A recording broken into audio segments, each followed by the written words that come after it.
Jeffrey Epstein, no wait, he's not dead. Jeffrey Epstein, Prince Andrew, no wait, he's not a prince. Jeffrey's revenge, they sorted Brexit. All of the easily led by Jeffrey Epstein, back from the dead. Jeffrey Epstein, back from the dead. Jeffrey Epstein, no wait, he's not dead.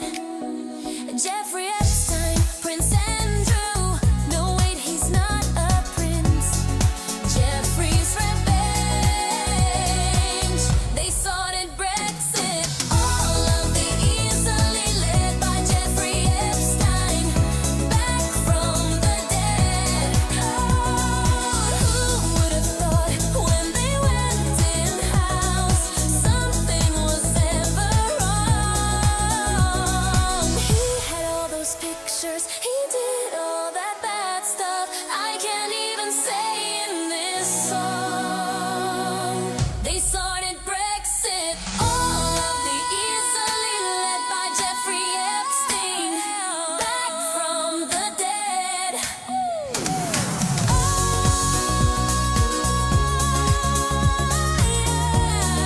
From the dead. All of the easily led by Jeffrey Epstein, back from the dead.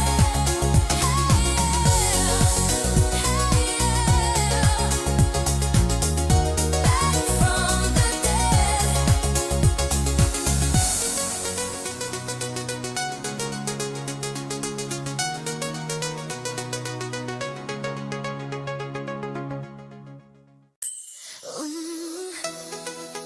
Hey, yeah. Ooh. Oh, yeah, yeah. Jeffrey Epstein, back from the dead. Jeffrey Epstein, no wait, he's not dead. Jeffrey Epstein, Prince Andrew, no wait, he's not a prince. Jeffrey's revenge, they sorted Brexit. All of the easily led by Jeffrey Epstein, back from the dead. Jeffrey Epstein, back from the dead. Jeffrey Epstein, no wait, he's not dead. Jeffrey Epstein, Prince Andrew, no wait, he's not a prince. Jeffrey's revenge, they sorted Brexit. All of the easily led by Jeffrey Epstein, back from the dead. Oh, who would have thought when they went in-house something was ever wrong? He had all those pictures, he did all that bad stuff I can't even say in this song. They sorted Brexit. All of the easily led by Jeffrey Epstein, back from the dead.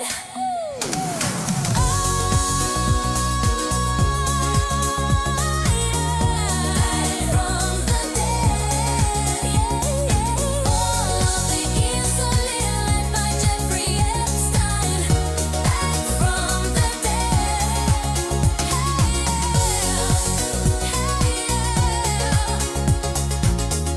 Back from the dead.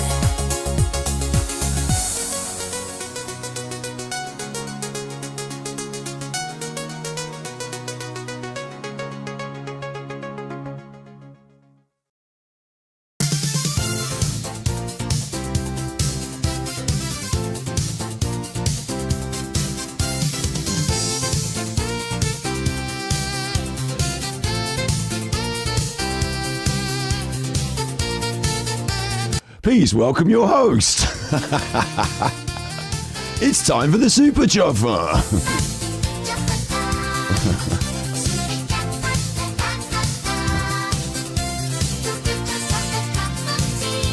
a slice of cake or a big fat chipper. It's time for the Super Chopper.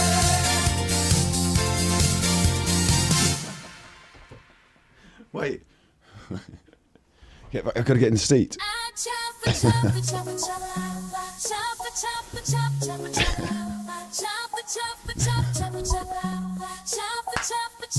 Chuffer, chuffer, chuffer.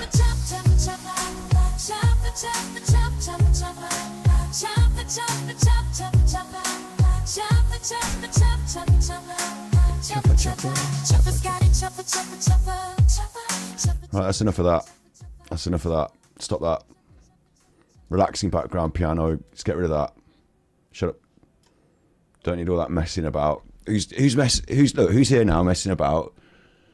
Who have we got here messing about now? Sharon, Si. Big ups, Kelly. You here messing about? We hear. I mean, look, it's like the 80s revival. Do you remember when all the bands? That's the 90s. Do you remember when the bands in the 90s all looked like that? That's a hamster on a surfboard. Everything's going to be fine.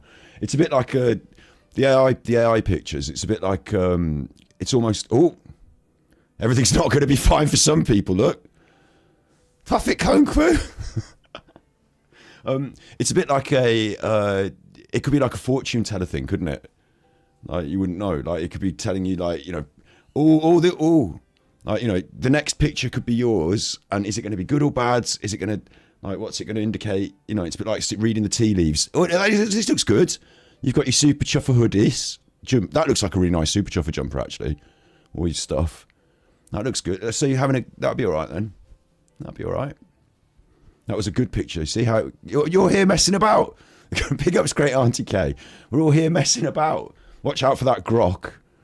That grok's got its eye on you. Look, that's probably what it looks like as well. This is the Chuffer pub, the Chuffer Arms. I've actually got a bunch of pictures of just the pub. Imagine it's like this. I should do just the Chuffer. There it is. Look, there's another one. The Chuffer Arms. This is our vibe. The Chuffer Arms. The Chuffer, whatever. We need a name for the pub. The Chuffer something.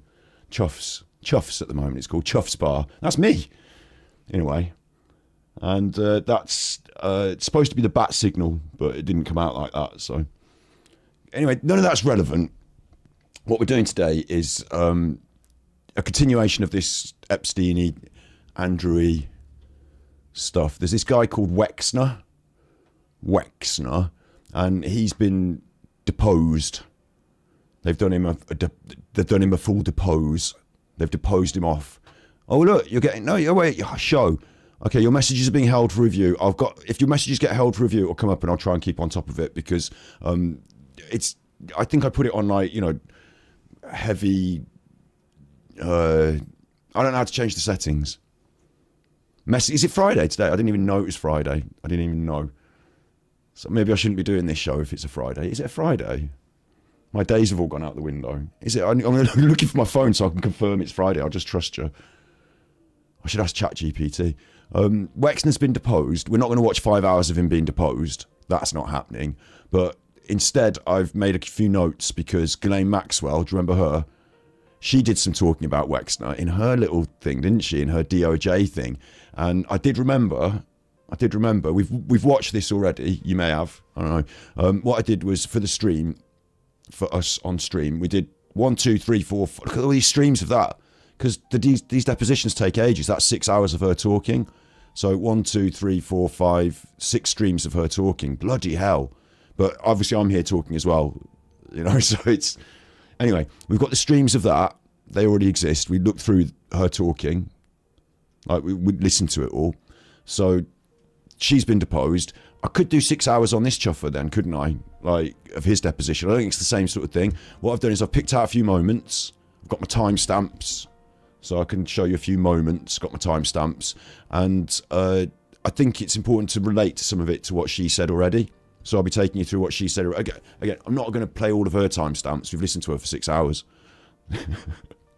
So I'm just going to say out loud what she said earlier about Wexner, put it in context. In the deposition, they quote from this Vanity Fair article about Wexner, about his relationship to Jeffrey Epstein, about other people. There's Epstein, there's Wexner. And they're quite nice at Vanity Fair. They've recorded it as a speak and spell as well, so I can play a little bit of it for you. Not loads, because it's copyright material, obviously, but we're going to listen to a little bit of that, which is obviously very important context for this. Then I'll play the clips of this. So that's what's lined up. We're going to talk a bit of Wexner. I'll let you make your own decisions about Wexner. I'll give you a little bio, tell you who he is, and basically let you make your own decisions about the bloody guy. Because I don't know, I haven't watched 5 hours of his deposition, and until this stuff kicked off with Epstein, I had no idea who he was. I've never been in any of the shops that he's related. Like, he does fashion stuff, businesses. I've never been in I've never bought anything from Abercrombie and Fitch. I've never felt like it was my sort of shop. There's a Jack Wills that was set up in our town.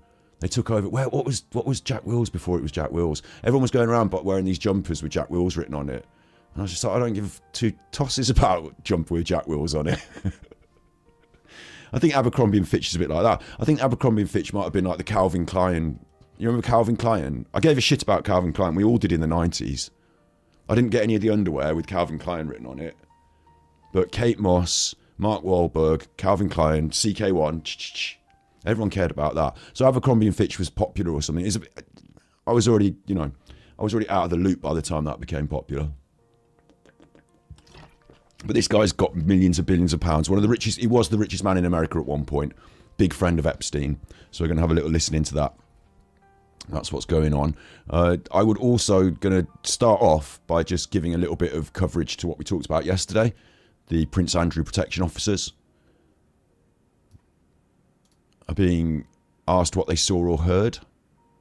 I've got a really good clip of a protection officer saying something, but I might bring it to you because, it's pertinent now, but I was going to use it for the video I'm making about Prince Andrew. So shouts out me and the Prince Andrew video that I'm making, which is now going to take another fucking 2-3 weeks, bloody hell, probably, because all this stuff keeps happening and I don't know how to, it affects, at the start of the video I say, will Andrew ever be brought to account? And then obviously now he's being brought to account. So the whole colour and context of my video needs a little bit of listening through, changing a few things.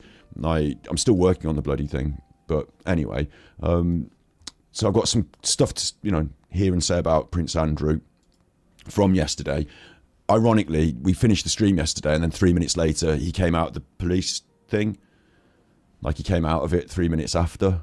And I guess you've all seen the pictures now, haven't you? Of Prince Andrew coming out of the police station. Well, the main picture, the big picture. I've got it here. This picture. They'll be putting this on t-shirts. Have I deleted my Twitch account? No, it exists. I'll show it you now.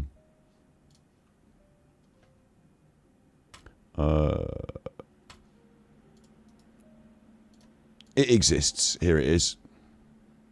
There it is. And the link in chat, if you want it. No deleting.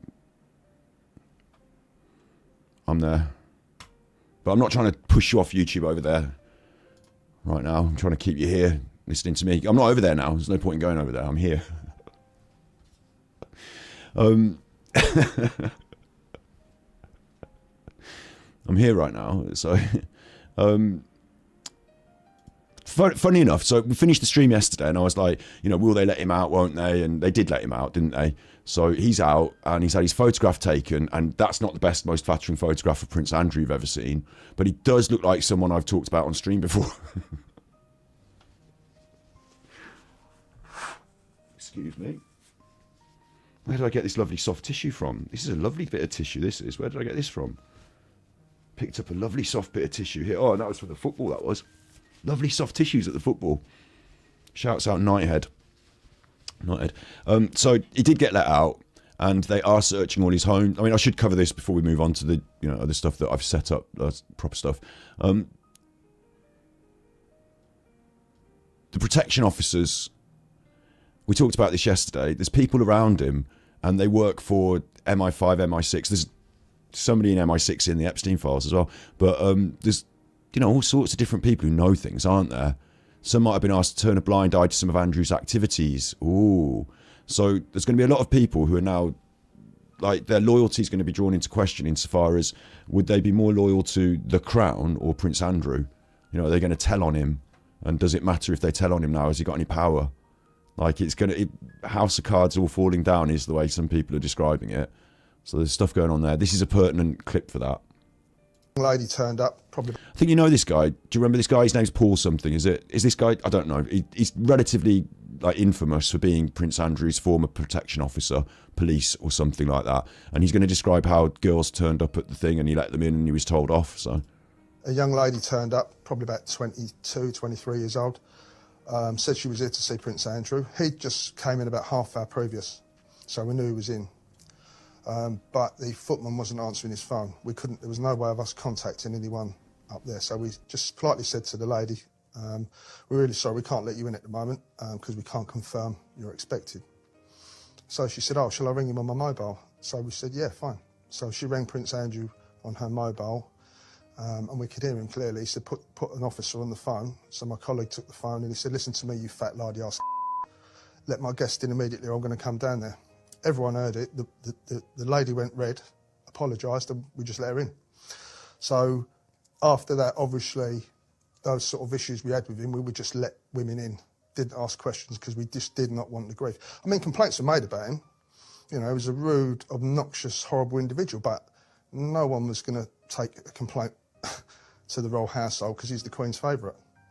So we just had to bend the rules for him. That doesn't sound good, does it? In context now. This is a while ago. And of course, I'm showing you that on Twitter. I'm not trying to promote Twitter. I'm just still absent-mindedly using it because, like, habit. But it's really bad. If you look at the Elon Musk video that I did, you see that the X, Twitter, whatever, grok, it's all really bad. So, yeah. But Prince Andrew, things going to continue. I did predict yesterday they would find something. I don't think they're going to find it and then come out the house and be like, we found something. Look at this hard drive. Yes, press conference. I think they're going to keep all that under their hat until the trial or whatever, aren't they? Until they throw it at him in questions. I don't think he'll answer any questions in police. You know, I think he'll just no comment everything. Look for it to go to trial, and he'll use my opinion is that he'll use the most expensive lawyers he can to sort of try and get some sort of mistrial or, you know, legal loophole, because I think the evidence that will stack up against him will be quite bad. But have they got that smoking gun, so to speak? Well, I think the police are in there sort of digging around to find it. And my gut instinct is that the people around Andrew, protection officers, MI5, royal whatever, between them have not just let him have free rein on Sandringham and do this and do that without gathering some intel, without gathering some information, and without maybe knowing where that smoking gun may be found. And the idea that he was in a house, pushed out of a house, in a house, and they've got tracks on him, and can he go back and sort these things out? I don't know. My gut instinct really says that there's going to be something in that house that they're going to find, and they're pretty certain they're going to find it. For the police to launch this action, to end up searching his house, get nothing, and have to say, oh well, you know, that came to nothing, that wouldn't be very good for them.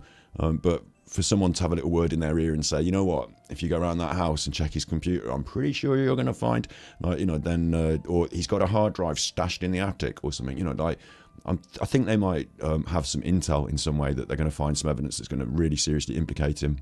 So there you go. That's the Andrew update. A little bit of a strange update here about Ghislaine Maxwell. And I haven't been doing regular shows updating on all of these things the whole time, but, you know, a little bit of strange update here. This is Ghislaine's brother, and I think the reason I want to show you this is because it's context for what we're going to talk about today, I guess, a bit, which is, I think what's happening now is that there's going to be a pointing of fingers and a portioning of blame. It was all on Maxwell. No, sorry, it was all on, what's his name? Epstein, wasn't it? It was all on Epstein. We just put it all, I mean, he's big involved. Like, he took the fall in inverted commas, didn't he? Like, you know, dead now, apparently. So, like, I think all the other people that are in the files and stuff at the moment, they're sort of looking over their shoulders, like, who's going to grasp me up? Who's going to do this? They're, you know, behind the scenes, there's probably been some quite interesting words spoken somewhere, isn't there? People have been talking to their lawyers. I think there's a bit of finger pointing going on now. And I think that a lot of them think that if they can find someone to point the finger at, then the finger won't be pointed at them. It's my opinion, I've said it yesterday, I think we should have the Epstein trials, not the Epstein files. And I think that'll take some time to come about. But I think there should be not just like, this person's been done for it, we can all quietly go home. But everybody that's been involved in doing bad things should have whatever punishment or justice should be served at every level. It might take ages. It's not like, oh, one of them at the top's been done, everyone can just go home. I don't think that's the way it should work, no. So I think there should be a lot of justice meted out, and it might take some time. But the Epstein trials is something I'd look forward to, and then the knock-on effect, because like whatever comes out during this process with Prince Andrew is going to implicate other people, isn't it? Like, he might not speak, he might not talk, he might not grass anyone up, he might not do any of that. He might not. If I were the police, I'd be saying to him, you tell us everything and it might go easy for you, that sort of thing, isn't it? I don't think he will tell them anything, but whatever comes out, they can then look at these other investigations. And we looked yesterday, there's like investigations about this going on all over the country in different police forces. So they need some sort of higher, something to process all this different information and say, oh, they've got a tip that you could use, and they found, oh, their name comes up over here, and like to, cross-pollinate all this information. I think they need a sort of Epstein czar and a bureau of Epstein investigation, for what it's worth, to sort of, because it's big. It's like tentacles in all things. It's not one man's done one bad thing. It's like tentacles in all things, isn't it? So, I don't know exactly how these things work on those levels. I don't want an inquest. I've seen those. They're just time wastes so we can all pretend we're doing something.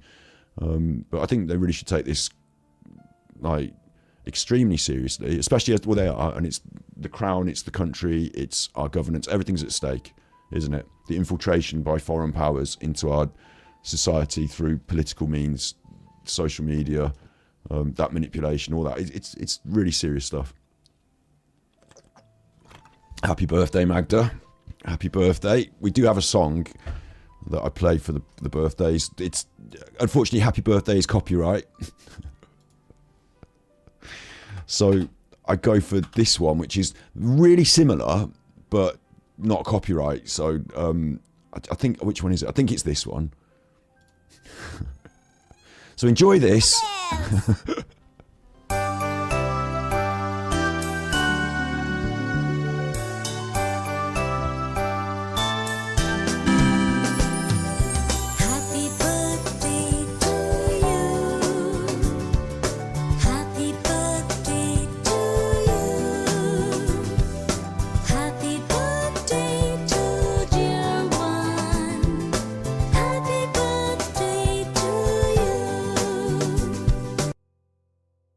You've had enough of that. I hope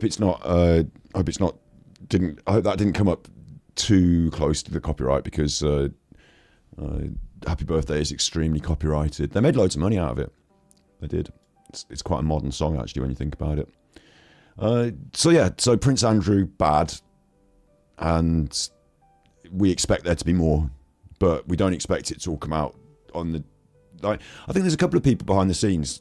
There's an author called Andrew Lowney who seems to know a bit. They'll be talking, but as soon as the police can push it into criminal, as soon as they can prosecute, all that talking kind of has to stop, doesn't it? Because the British press are going to keep quiet while they do the court case, and we really all cross our fingers that there will be a proper court case, and it won't be like Johnny and Amber where you get to watch it on the tellies, but after it there will be a lot of talking after it, and I think it's important that they can network with other police forces in such a way that this multi-layered thing can come about, because it's international. It is, it's like I said, tentacles in all different things. Hi, first-time listener. Nice to have you here. It's my first time saying exactly these words in this order as well, so we're all in it together. So yeah, I've got this little bit of a clip here, which I wanted to play for context. This is Ghislaine Maxwell's brother, and I don't think you're about to believe what he's going to say. Is your position that Jeffrey Epstein, he was guilty of something, but that your sister was not or knew nothing about it? Or is it that actually Jeffrey Epstein's not as guilty of as many things as we believe? Well, the record shows that Jeffrey Epstein was guilty already. He had 3 indictments, by the way. And as a result of the first indictment, he was found guilty and served prison time.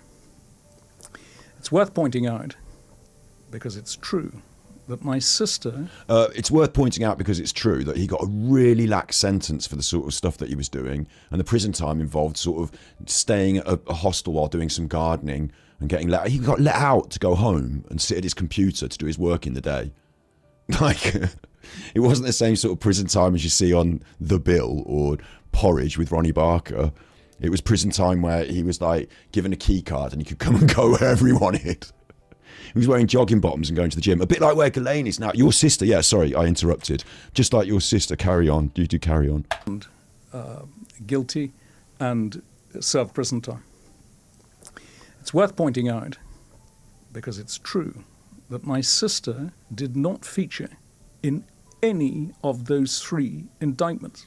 Not in 2006, not in 2019, I think, not in 2000, whatever. The three indictments where there were many of the victims that we now know and names of and so on, and although those have now been redacted in this new release of documents, did not make any allegations against Ghislaine, or if they did, they didn't make it to the grand jury. So that's a really important point, and it is critical that that evidence was not permitted to be run at the trial. Now, Right. Can you imagine such a thing? So to answer your question shortly, it is my view that Epstein was guilty. It is also my view that my sister is not guilty. That's to say, innocent of the charges that she was convicted of. Right. I mean, okay, so the other people have been accused of things. So there's Ghislaine Maxwell's brother saying that he thinks she's innocent of the charges she's been. I'm sorry, what? I'm sorry, what? So we're at a stage now. I mean, whatever he thinks, whatever he thinks. But we're at a stage now where there's serious things going on, but we're going to point fingers. She's already doing these deals. The DOJ, we've listened to it, like I said. If you come in a little bit late, I've covered the DOJ, Maxwell, just like we're doing now, all of it. I've also put it as members because the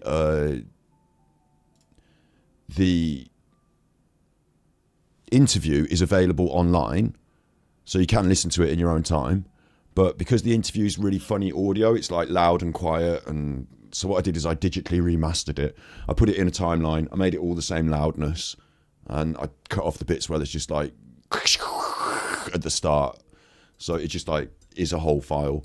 And it's a proper, like, they should have just done this when it's tampering with the evidence, I suppose, isn't it? But like I made it so you could hear it all properly, and it's just easier to listen to. Took out the noise in the back, like some background noise. So that's been digitally remastered, but I put it as members only there. So, but members get to listen to that in their own time if they want. But also everyone else that's not members, you can all watch the full, like us going through it, yeah.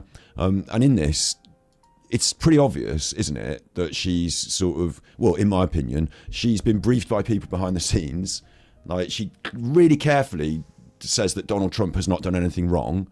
In her begging for clemency from Donald Trump, she gets moved from a terrible bad prison, which is bad, where she was like lying on the floor in this concrete room, to a much nicer prison in Florida where she gets to go to the gym and the spa and stuff. So, like, she's got her deal, and we basically assume that as part of that, this is not necessarily, I don't necessarily think what she says in this DOJ interview is the truth. I think she's trying to point some fingers herself in this one.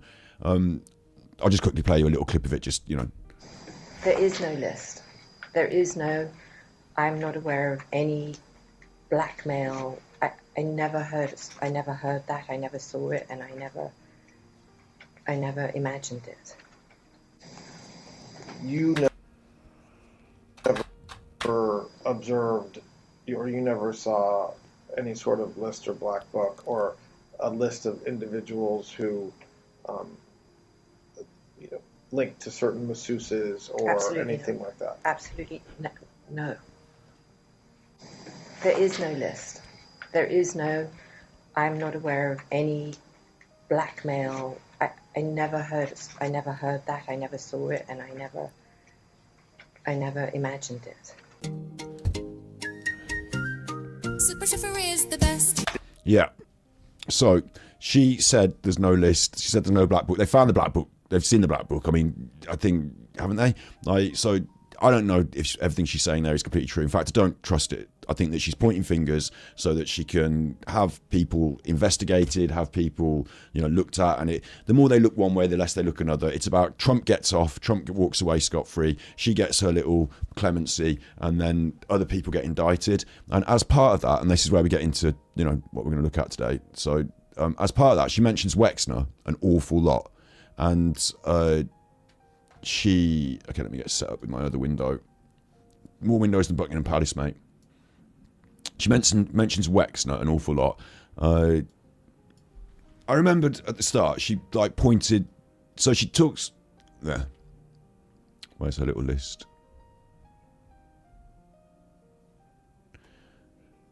They ask about her clients, and she gives a list of the clients. Okay, so there's 2 points in the deposition with Ghislaine Maxwell where she gives different lists. Overnight, between end of night 1 and the start of day 2, she comes out with this handwritten bit of paper which she said she scribbled. She had a good think, and she scribbled down the names. And I remember saying it at the time in the stream, I think that it's kind of possible that this little think and scribbling down the names, it sounds like a phone call to me. Here's a list of names, write these down so you don't forget to say them out loud. Do you know what I mean? I wrote down a list of, scribbled it out. Big ups Blackest Crow. Nice to have you as a member. I'll do you a button. How about that? I'll do a nice button. Now hold on, Lorraine. They're really loud. So the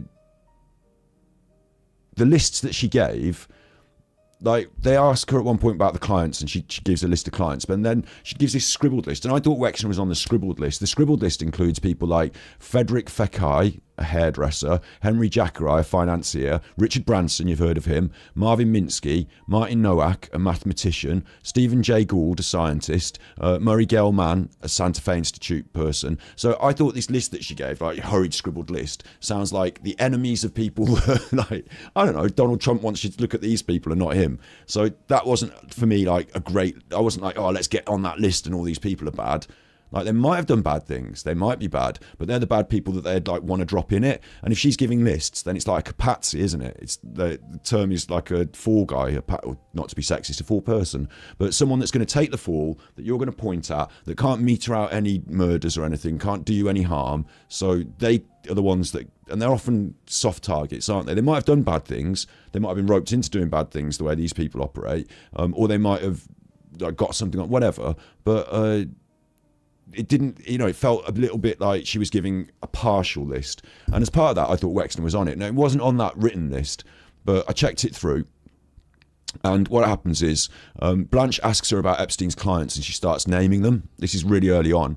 She says Wexner, Leon Black, Elizabeth Johnson, Jess Staley, and then she says there are more, but she can't remember. And then she asks if she can get a book, saying, I wrote some notes for the meeting. I wrote down some names because I was trying to I just want to make you understand my memory's not as good as it was. She explains her memory was affected by being kept in the secure housing unit on suicide watch, so she can't remember things. But when she gets moved to the nice prison, she can remember them better. So the moment is her putting out a handwritten list that she prepares for the meeting, and it has got I think it has got Wexner's name on it, the handwritten list, because the other people that she lists off it, yeah, but she doesn't need to list Wexner because she's already he's the main one. He's already been listed at day 1. She's already talked about him, but I think he's on her list. She says, why don't I just give you the names? And she mentions Wexner, and Wexner is mentioned several times. So I've got the transcript here, so I can search by Wexner. Like that, and it gives you little timestamps. The timestamps might not match up because this is their timestamps for their videos, but Wexner's mentioned a load of times in this, same as what he did for Wexner. And you have to understand, it went down in tiny details. So I remember this. I remember its actual memory. He would make contracts for the maids, for the people who worked in their homes. She explains that Wexner is basically the biggest client for Jeffrey Epstein, and that Jeffrey Epstein manages all of his money and all of his contracts and the people that work in his homes and do things like that. So she literally says Wexner was, in my opinion, his closest friend at this time, from when I met him in 91 all the way until, well, I don't know. So she keeps bringing up Wexner and pointing at Wexner. Obviously, there's one very famous client that everyone talks about, which is Les Wexner. And they have a discussion about him. So rather than we're going to look at what Les Wexner has been saying as well today. So I'm not going to play you all of her talking about that. It's already in the previous streams, yeah. But she brought up Wexner a lot, and like effectively. Okay, so I'm gonna read all of the Wexner, instead of having her say it, I'm gonna read all the Wexner references in order. And I think what she's doing is she's weaving a narrative. She's like sowing it early. She's starting off with Wexner, and she's like, Wexner did this, he's the biggest client. And as they talk, like, you know, they ask questions, and she elaborates, and she paints this picture of Wexner being this like hierarchically more important figure than Jeffrey Epstein. I don't trust her. At least what she does. So page 21, she says in passing that Maxwell's describing Epstein's properties in the early 90s and has a house in Ohio because of his business relationship with Wexner. She just doesn't say who bought it or anything. She just says he has the house because of his business relationship with Wexner. Then they have a substantive discussion where Blanche asks what Epstein was doing to make money. And she mentions the very famous client, all-encompassing restructuring. She says that Epstein handles the personal finances, the investment strategy, and she stresses that she knows it from overhearing conversations. So it's hearsay. She mentions the Manhattan 71st Street property, the one you've seen Prince Andrew going in and out of. Whether Wexner gifted it to Epstein. Maxwell speculates it may have been traded against fees owed, but she's not certain that she has first-hand knowledge of how this happened. She says she doesn't know she only knows what she read in the press about their falling out. When Leon Black comes up, Maxwell immediately connects him back to Wexner, saying Epstein did the same thing as what he did for Wexner, and Wexner becomes a template reference point for describing all of her clients. Or the other clients. Same again with Elizabeth Johnson. Blanche asks what Epstein did for her, and Maxwell says what he did for Wexner. So Wexner is now used as a shorthand benchmark. Wexner comes up again in the context of Epstein's scientific and academic connections. Maxwell speculates the Harvard relationship may have come with Wexner.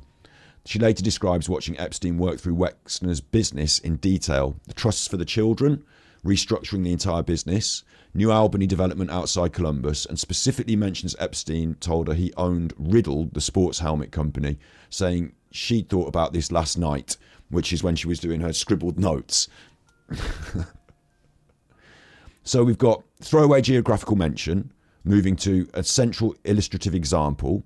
He becomes the shorthand benchmark for all the other clients and the springboard for the academic connections. So he goes from being a background detail to being an organising principle through which Maxwell explains everything that Epstein did professionally.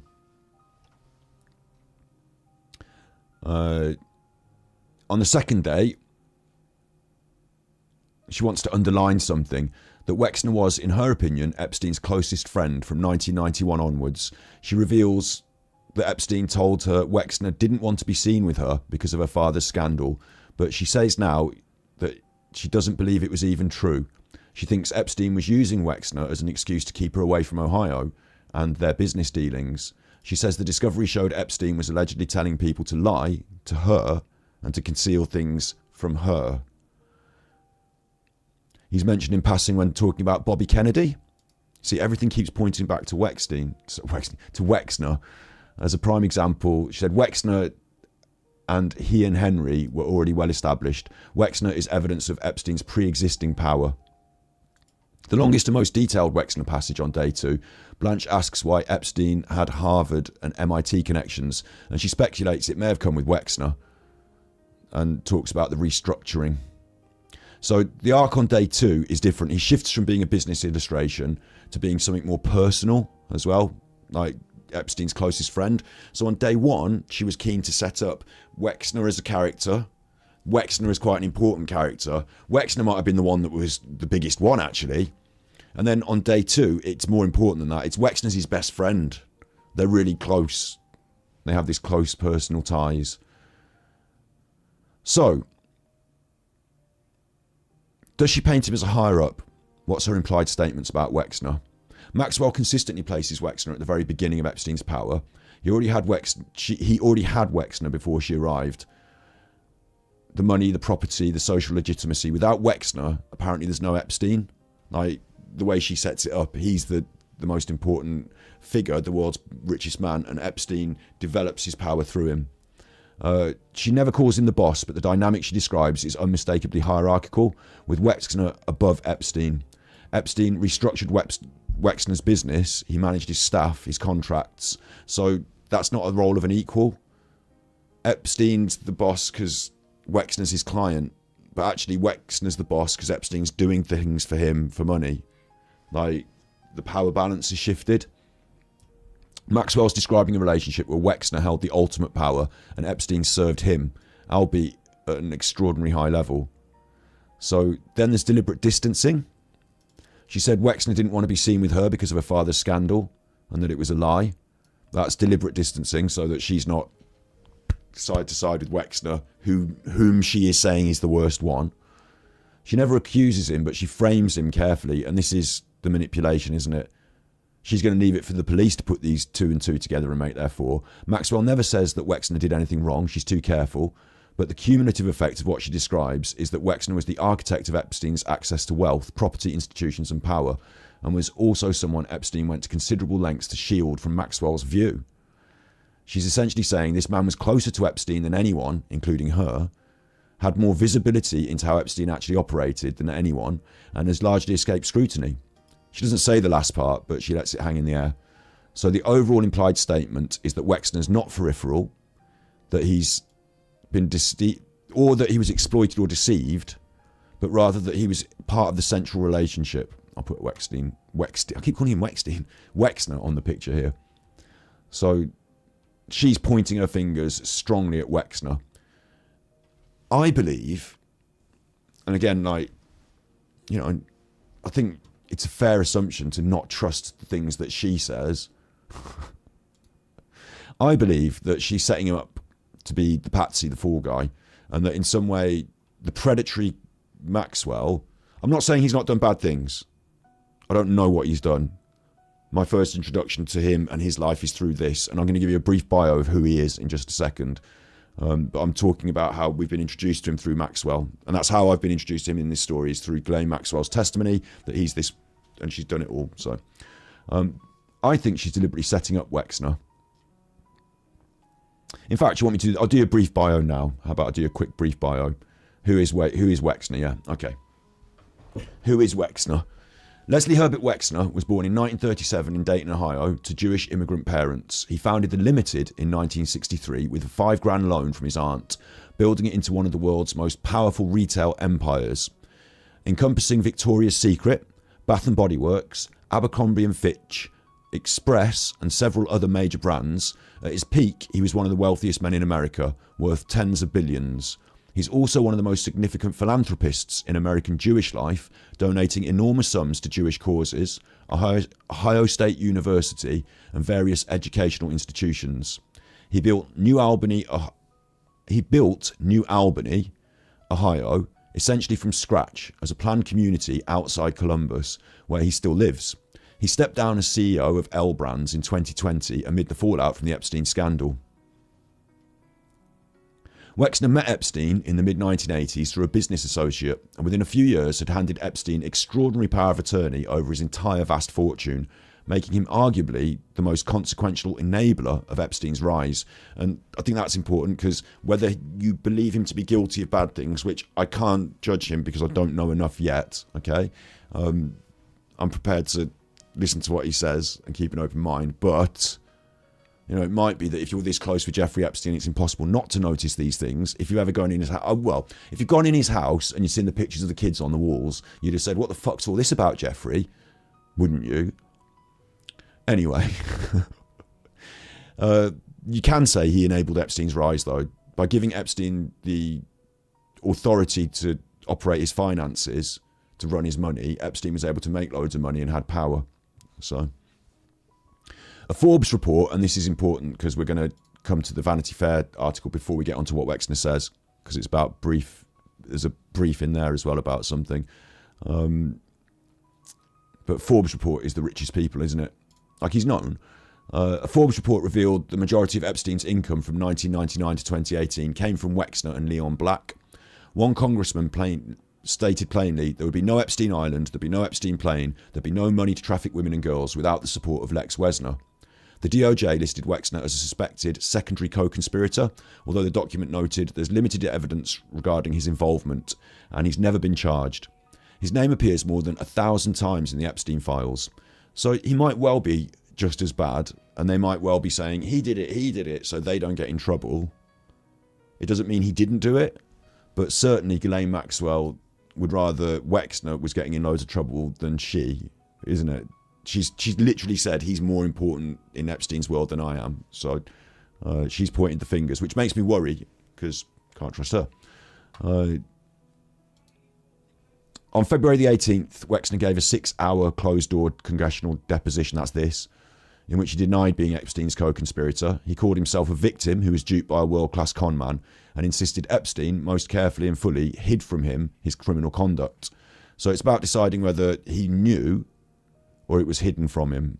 If he knew, then he's, that's it, isn't it? You can't know and then not care. Either you know or you're involved, or you don't know and you're not. So he says he's not. That's his position.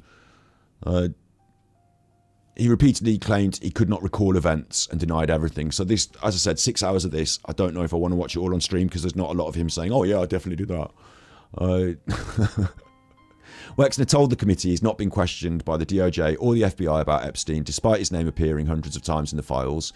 And Maxwell's proffer interview, in which he described Wexner as Epstein's closest friend and the foundation of his entire operation, puts this in a difficult political context. Maxwell calling him Epstein's closest friend is now being directly quoted in news coverage of the deposition. So it's like Maxwell, as I've said, setting this guy up, pointing the fingers at him. He is in the files. He has been involved. He let Epstein control his finances. Is he his big friend? You have to decide, I guess, because I'm not going to tell you what to think, am I? But this article in Vanity Fair talks about how other people warned Wexner about Jeffrey Epstein. Wexner claims he was never warned. Not long after Epstein met Meister, Epstein invited Meister to play racquetball and started turning up in the steam room at his gym while he was using it. I'd be having a steam and Epstein would come in, Meister said. During one conversation, Epstein asked Meister to introduce him to Wexner. Epstein falsely said he had learned that Wexner's money manager was stealing from him. Epstein, a self-described financial bounty hunter, offered to help recover the funds. It was convincing enough that Meister arranged a meeting for Epstein at Wexner's house in Aspen. Epstein was such a liar, Meister said. In Wexner's 2019 letter to his foundation, he wrote that he hired Epstein because friends recommended him as a knowledgeable financial professional. Soon after introducing Wexner and Epstein, Meister started hearing disturbing stories about Epstein's sexual proclivities. Think of whatever the worst thing anyone could do is, and Epstein did them all, Meister said. The breaking point came when Epstein showed up unannounced at Meister's Park Avenue apartment with 5 models for Meister's sexual entertainment. Epstein thought he was bringing me a gift, Meister recalled. I told him, "Get the fuck out, and I never want to see you again." Meister, whose estimation of Epstein had done a total 180, gave his friend a general warning about his character. Meister says he and his wife Wendy warned Wexner to stay away from Epstein. "We begged him, don't get involved," Meister recalled. It was too late. Wexner had hired Epstein as his financial advisor. He thought Epstein was brilliant, Meister said. Epstein claimed he could discern hidden patterns in financial markets. So, I obviously can't play the 45-minute Vanity Fair article. That is proper copyright. And there you go. I can talk about it, fair use. I think that's really important testimony. It's not on record like the DOJ stuff, but the guy introduced this Wexner to Epstein. Epstein's great, he can handle all your money. Epstein said someone's stealing from you and I can catch them. And this does sound like a con. Like, you know, someone's got the answer to your problems, and like, who was doing the stealing in the first place, and was there anyone, and who knows? But Wexner falls into trust with, I say trust, not love, falls into trust with Epstein, allows him to handle his finances. Epstein makes these quite ludicrous claims about his abilities, but, you know, they're going on. And then it changes. Then the man that recommended Epstein to him changes his mind. I don't like Epstein anymore. I don't think he's good. Well, this guy's already established a relationship with him. So does Epstein introduce this guy to the world of the horrible, bad stuff? And is this guy culpable in it? Or is he just letting him handle his finances? Obviously, he's going to say he's innocent. We're going to listen to him talk for about... I've got about 15 minutes at the start for context, you know, like, let's watch him do a bit of the basic deposition. And it is 6 hours, but I have picked out 5 clips about different bits and pieces that I find interesting. I would say I haven't watched it all, and I don't know if I'll watch it all on stream either, because listening to someone just basically deny it is not that interesting, is it? But there's a few really interesting bits. This is a really interesting bit that was picked out on Twitter, actually. Again, horrible Twitter. Don't go on Twitter, even if I'm on there. I go there so you don't have to. He gets basically threatened by his legal counsel. Check this out. This is a little bit of setup, I suppose. It was just regularly done.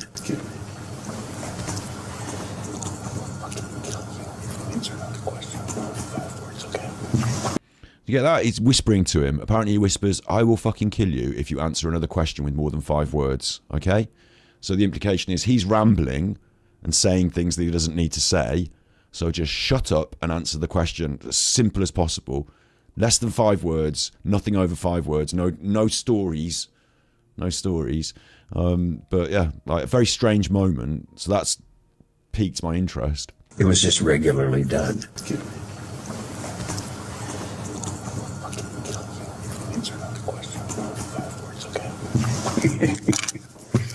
Answer the question. Okay. It was just regularly done. I mean, that doesn't seem so good, does it? That seems quite worrying, actually. But you never know. You know, maybe innocent people ramble and need to be reined in a bit. This is the deposition of Les Wexner. I can't say any words today, can I? This is a deposition of Mr. Leslie H. Wexner conducted by the House Committee on Oversight and Government Reform under the authority granted to it pursuant to House Rule 10. Accordingly, House Rule 10 grants the committee broad jurisdiction for the committee to conduct investigations of any matter at any time. Very dry, isn't it? On January 7th, 2026, the committee voted to approve a motion directing the chairman to authorize and issue a subpoena to you for a deposition.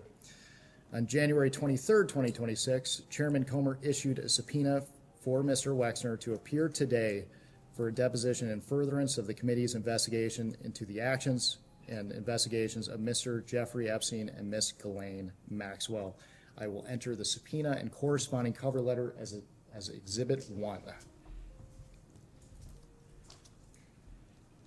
The committee noticed the deposition for Mr. Wexner on February 9th, 2026. I will enter the notice for this deposition as Exhibit 2.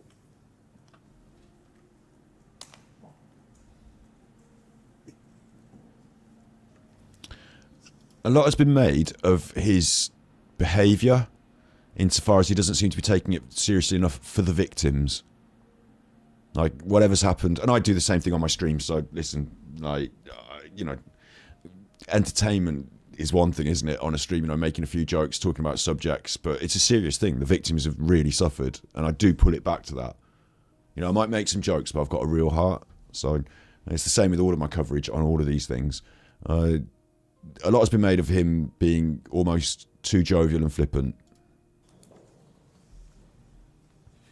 Saying back his crow, I was interested to, like I said earlier, to see the parallels with Nuremberg, because after the war, it took a bit of time to get everyone rounded up and then have the trials, didn't it? Nuremberg wasn't an overnight thing, but it feels like that. Jeffrey Epstein files, time for the Epstein trials, and it might take some time, but they need to all be rounded up and put fully through the system. And which system as well, because some of these people are in different countries, but I think they all need to be rounded up and put through a system, yeah. System of mangles, probably. As a joke. I'm talking about the people rounding up. I'm talking about the bad people that have done bad things to children in the Epstein files. That's who I'm talking about. For us.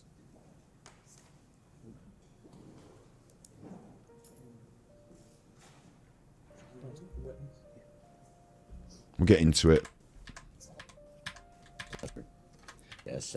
And spell The point here is to get some context, to watch the first 15 minutes and get a feel for who he is and what he's saying. And then I'll skip on to some bits where I think they're a bit more interesting. his last name for the record. Leslie, LeslieHwexner. Wexner. Thank you. My name is. They didn't put the piano music on. Under the Committee on That's Oversight me. and Government Reform's rules, you are allowed to have a counsel present to advise you during this deposition. Do you have a counsel representing you in a Yeah, he's going to grab him around the neck in a minute. with you today? Yes. Yes. Will counsel please identify themselves for the record? Michael Levy of Ellerman and Zina Levy on behalf of Mr. Wexner. Elizabeth Martin with Ellerman and Zina Levy for Mr. Wexner. And Matthew Zeiger from Zeiger Tickets and Little on behalf of Mr. Wexner. He's got three. Two of them work for one company and one works for another. For the record, starting with the majority staff, can the additional staff members please introduce themselves with their name, title, and affiliation? Sorry, Congresswoman from Phoenix, Arizona. Ralph Chrisley, our ranking member, Oversight Committee. That's with the private census. Okay, there's the people from the Oversight Committee. The majority will ask questions for an hour, and then the minority will have an opportunity to ask questions for an hour if they choose.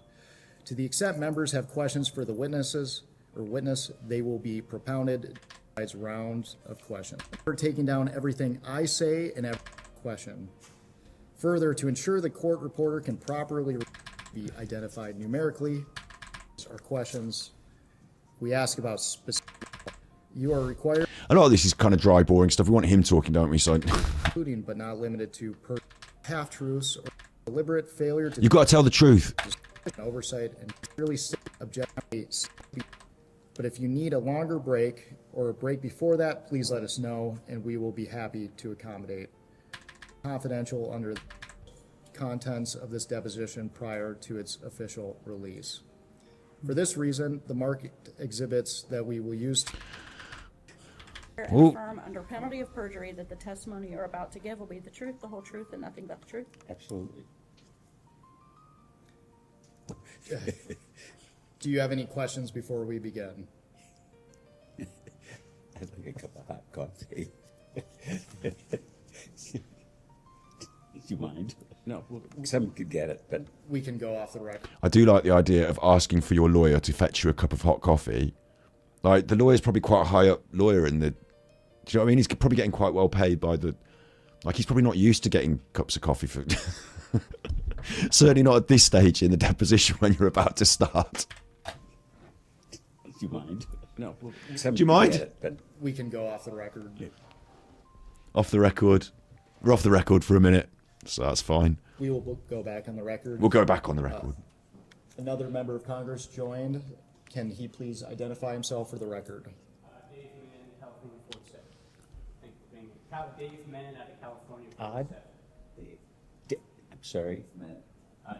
Dave Mann Oh, out of California 47. less. Thank you. The time reads 10:17, and the majority's time will begin now.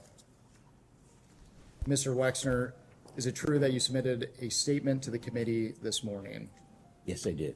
I will now enter as Exhibit 1, the statement of Leslie H.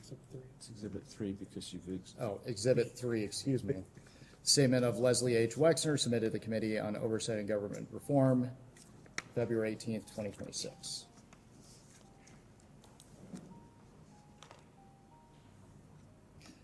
Mr. Wexner, let's start by briefly discussing your education and experience. Where did you attend undergraduate school? The Ohio State University. And what degree did you graduate with? Business degree. And I know you had a long career, but can you briefly summarize your professional career for the committee?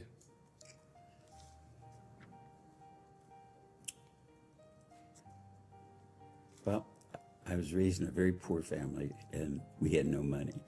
And I had an Aunt Ida, and she loaned me her life savings, which was $5,000. and on the understanding I could put it in the bank so it would appear that I have money, and I could borrow money from a bank, and I opened a store in 1963. And I opened a store every year for the next 5 or 6 years. And so by 1969, I had 6 stores. I took that company public, not to raise money, because it was remarkably successful. And I wanted the associates of the business to own a piece of the business. So I gave stock to virtually everybody that worked in the stores and the back rooms and cleaning people. I mean, I'm very proud of that. And then opened more stores and more stores, and figured out at one point that there was a limit to how many limited stores I could open. So I invented a second business called Express, and opened up more and more stores. And what the business then turned into was the largest multi-division fashion specialty business in the world.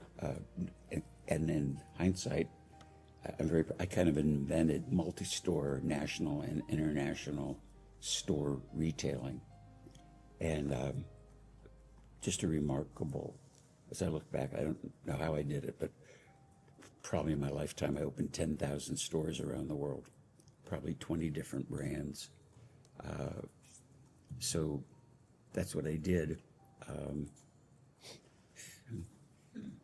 And that's what I did in business. I started to tell you what I do personally, but that's another story. Thank you. Let's move on to your relationship with Mr. Epstein. When did you first meet Jeffrey Epstein? Probably 35 years ago, 40 years ago, I don't remember exactly. And met him through friends. Approximately what year would you have met him?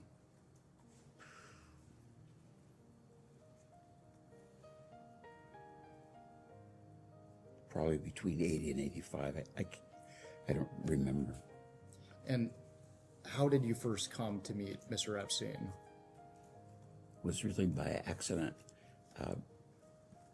I was friends with a couple, Bob and Wendy Meister, and I was in Florida, and I'd never been to Florida, so they were driving me around showing me what South Florida looked like, and they showed me the Breakers Hotel, and they were just driving around the driveway, and Bob stopped the car and he said, "There's somebody you should meet, really smart, savvy guy named Jeffrey Epstein."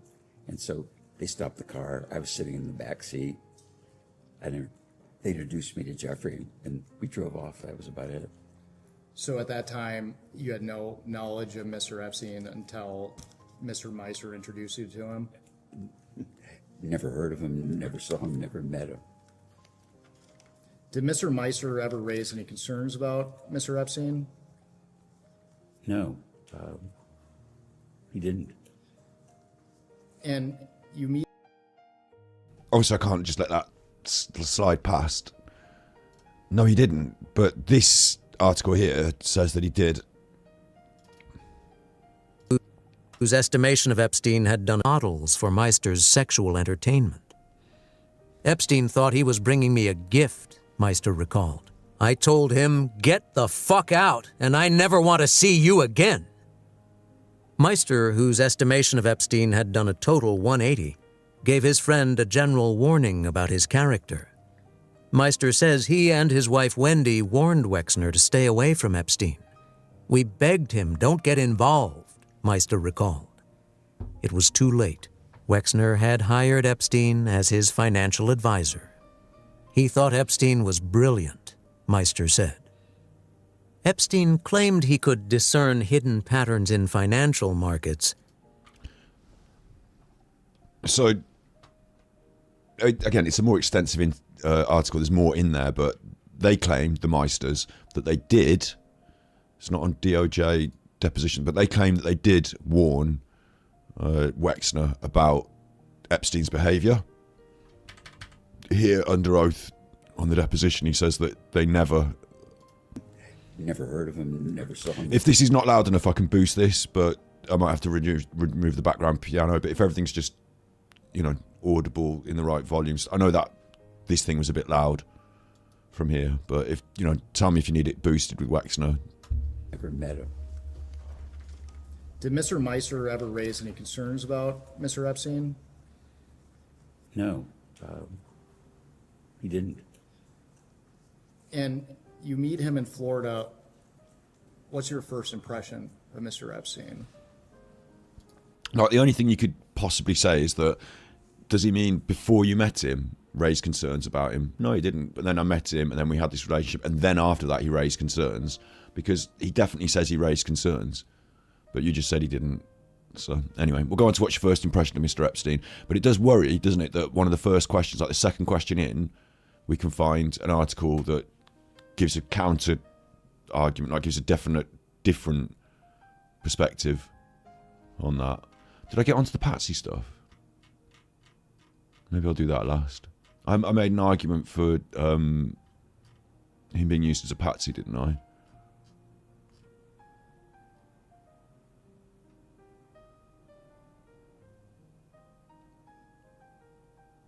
I think I'll come back to that at the end if I missed that, about her arguing that he's about her. But yeah, kind of a medium dark-haired guy. I don't remember saying much more hello, shaking his hands, or maybe nodding from the back seat of the car. What was your first impression of Mr. Epstein? He was just a guy, about medium height and with dark hair. At that time, did you have any understanding of what he did for work? No. Did you understand Mr. Epstein to already be wealthy when you met him? No.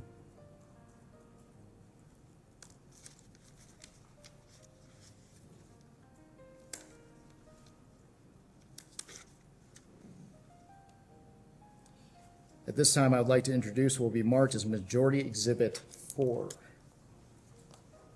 This is a Vanity Fair article entitled Inside Jeffrey Epstein's Bond with Les Wexner from 2021. The article reports on the origins of your relationship with Mr. Wexner.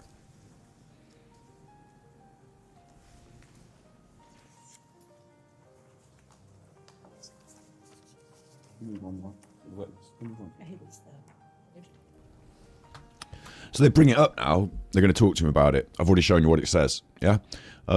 Important here. Do you remember when we looked at Ghislaine Maxwell? It seemed to me, and this is my opinion, I can't verify it, but it seemed to me that her team of lawyers had gone through every photograph of her in public, every mention of her at a place. Like, it's like they'd scoured the internet, because she said, oh, I met this person. I know I met this person because there's a photograph of me and him on the internet on this date. And like, she couldn't have remembered that stuff. Someone had gone and found it all, hadn't they? And the things that were facts set in stone were things that had published pictures, people had. So she would say, oh, I remember this because there's a published picture of it, and this is the date of the picture. This is the date when someone mentioned this, so I know that happened. Other stuff that's not been published, oh, I don't know, maybe I can't remember, maybe I don't know. So it felt like I said, that her team of lawyers had gone and made sure that she can't mess up by saying, no, I never met him, and then they find a picture. Everything that's been, that you've been, everything where there's evidence, they have to accept. So they'd gone through and found all the evidence and knew what she was going to be, what they could spring on her, essentially, if they'd done their job and found all the evidence. That's what they should do, isn't it? The lawyers should look at what, the police are going to look for every picture of you meeting somebody famous and with the Epstein thing, and they're going to throw them at you. So we need to know what they are, and we need to know that you can say, like when they ask you, have you ever met so-and-so, that you don't lie, and then they say, oh, but here's a photo of you, okay? I feel like this wasn't done here. It's almost like, did he know this article was going to come up? Have the lawyers got this all, lined up? I don't know. Maybe the idea that he's a bit more of a soft target than... Like, I'm not saying he's innocent. What I'm saying is that the people on the other side, Maxwell, maybe Trump, think that this guy will take all the fucking blame and all the fall. And if he's not got his ducks in order, maybe that's the reason they point to a guy like this. Maybe he didn't care too much about his finances and cared more about other stuff in life. Maybe he was seen as a sort of, not the sharpest when it comes to these sort of financial, business and criminal things, you know? I don't know. Doesn't make him innocent. I'll note Doesn't make him guilty either, though. Hearsay objection for the record. I'm sorry. I'll note a hearsay objection for the record. Well, for the record here, federal rules of evidence do not apply to congressional deposition. I'm noting my objection. I'm not instructing him not to answer. I'm noting that this is hearsay. That's all. Okay.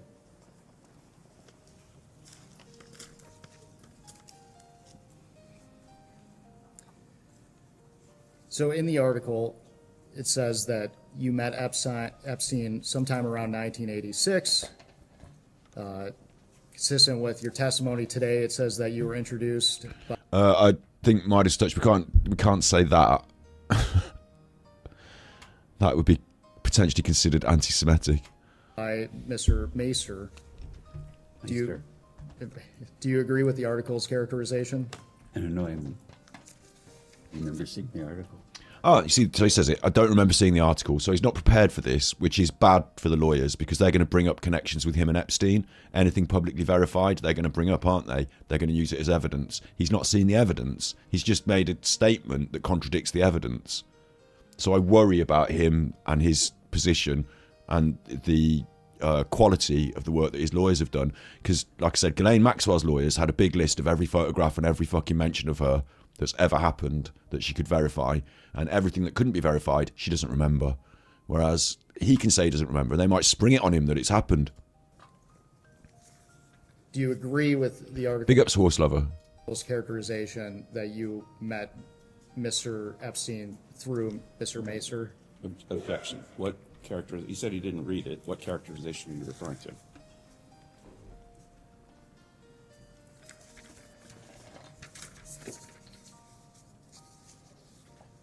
Go off the record. So you previously testified that Mr. Macer These moments off the record, they feel you full of confidence about this process, don't they? introduced you to Epstein. Is that right? Meister. Bob and Wendy introduced me to Jeffrey Epstein. And at that time, what was your relationship with Bob and Wendy Meister?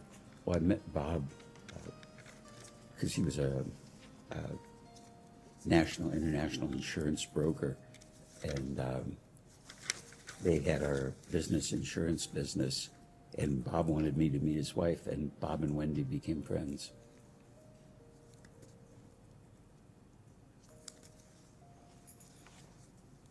Did you trust Mr. Meister with advice?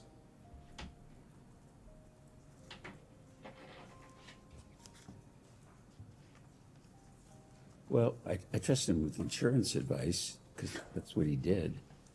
He was the vice chairman of an international insurance company, but I didn't trust him like for business advice or anything beyond the scope of what his profession was. I want to direct your attention to page 9 of the article.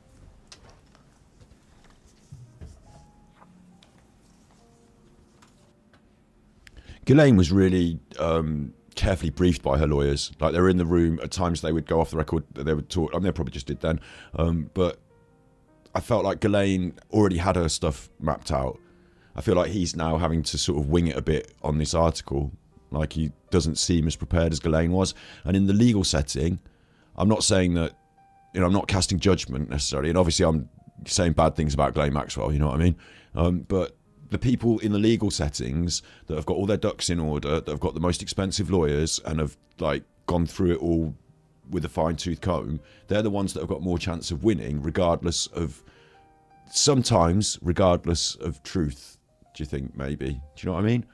Like, it worries me that what I perceive to be the definite certain bad people are putting this man up as the worst. Like, he's to Ghislaine Maxwell and maybe even Donald Trump, I don't know. But this is the worst man in the world. Like, this is the one that's in charge of it all. He had all the money. He bought all the planes. It's probably all on his orders, wasn't it? Probably all on his orders. They're sort of hanging over this. And yet he doesn't seem like the most sort of like switched on in even this, but it's all perceptions, isn't it? I don't know. And we're specifically looking at the pair. Yeah, and when his attorney threatens to kill him, it's because he's scared because he's saying things. So does that mean he's going to blab and get himself in trouble? Or does he feel that he can talk freely and openly because he's innocent? It was just regularly done.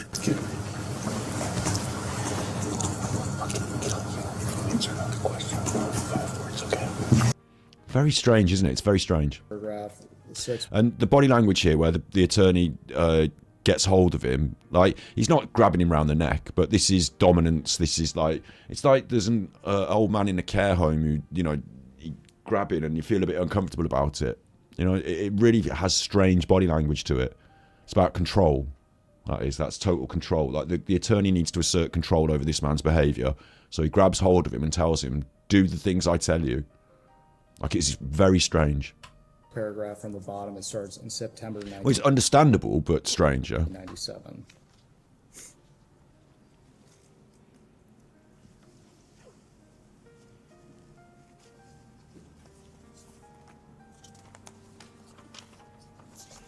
I mean, Dover and Dice, when I see what you're saying, his store was aimed at 20-year-old girls, but I would counterpoint that with they're the people that buy all the clothes.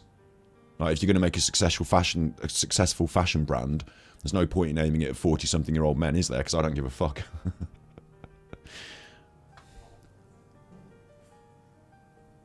And by that point, he's got a team of people working. I mean, I don't know again, but, like, you know, there's a team of people involved in the running of a business there, isn't there? Like, I don't know how hands-on he is on every decision and for what reasons. He doesn't seem very hands-on with this legal process. It's the first time he's seen this article, apparently.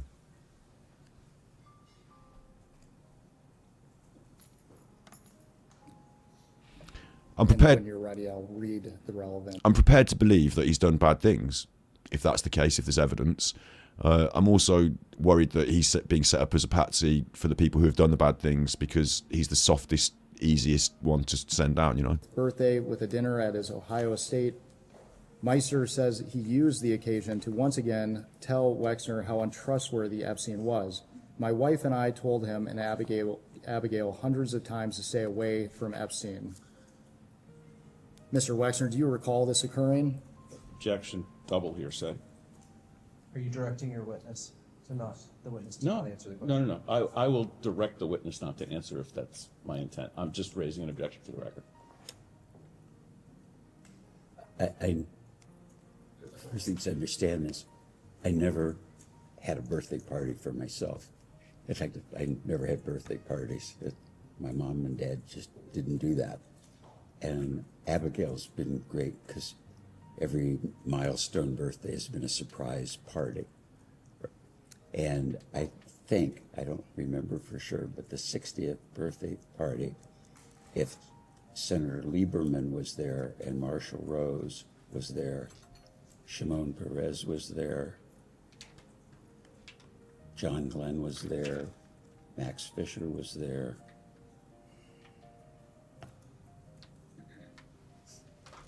And I don't think Meister was there.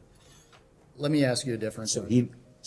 he never said this. He wasn't there. He never said this. Let me ask you a different question, Mr. Wexner. Do you recall Mr. Meister and his wife repeatedly warning you to stay away from Epstein? Never. So it's important to note that Meister was the man who introduced him to Epstein, and I don't know who Meister is. But you could read this in two ways. You could say, this guy's lying. He was warned about Epstein. He ran the businesses with the girls' clothes. Like, he's obviously into the girls. He's, you know, big into it. He gave Epstein all the money. Or you could read it a different way, which was that Epstein and the bad people wanted access to the girls and this guy's got the business. He's a softie. Let's get into him. And they could lie about what they've said to him to make him look bad, couldn't they? So this is the job of the jury, isn't it? This is the job of the justice system, is to try and decide who's telling the truth. You need evidence to support either case, really. Meister could have his wife's testimony, like him and his wife both agree. There may have been other people at the party. I'm going to leave it up to you to judge, I suppose. I want to now direct your attention to the 5th page. Like I say, you're either looking at a sophisticated manipulator who is trying to appear innocent or somebody who's innocent. Because I think the things he's doing seem relatively innocent, the way he's behaving. Even the flippancy and stuff, not taking it seriously enough because he doesn't feel that he's going to get in any trouble, maybe. But maybe that could come with like a lifetime of, well, not a lifetime of, because he didn't come from money, but, you know, with privilege of money. Who knows? And importantly, this isn't Wexner's trial, this is his deposition. And we are looking at the 6th full paragraph. A deposition that would be used to come back to and critique either, is it true, is it not, did you lie, did you tell the truth, you know, those sort of things. The one that starts soon after? Yes.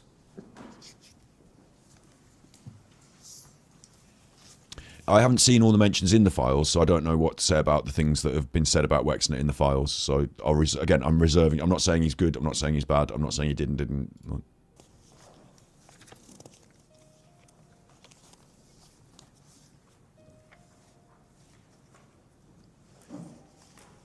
I assume it's okay for me to help him identify the right paragraph. Yes.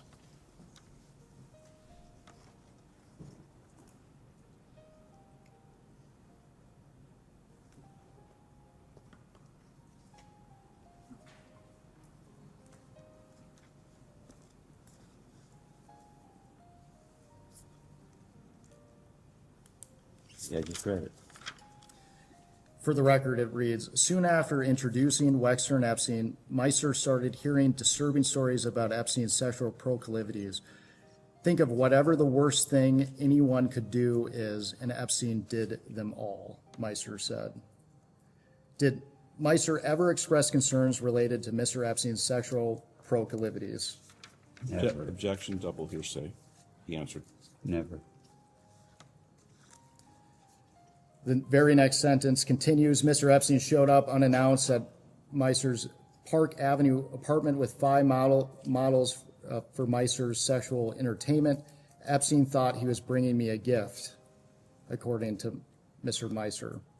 Were you aware of this occurring? Objection, double hearsay. No. Did Mr. Epstein ever present you with women for your sexual entertainment? Absolutely not.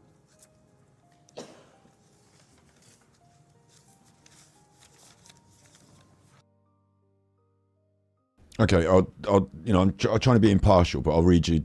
I'm feeling less impartial now. I'm a bit worried about it all.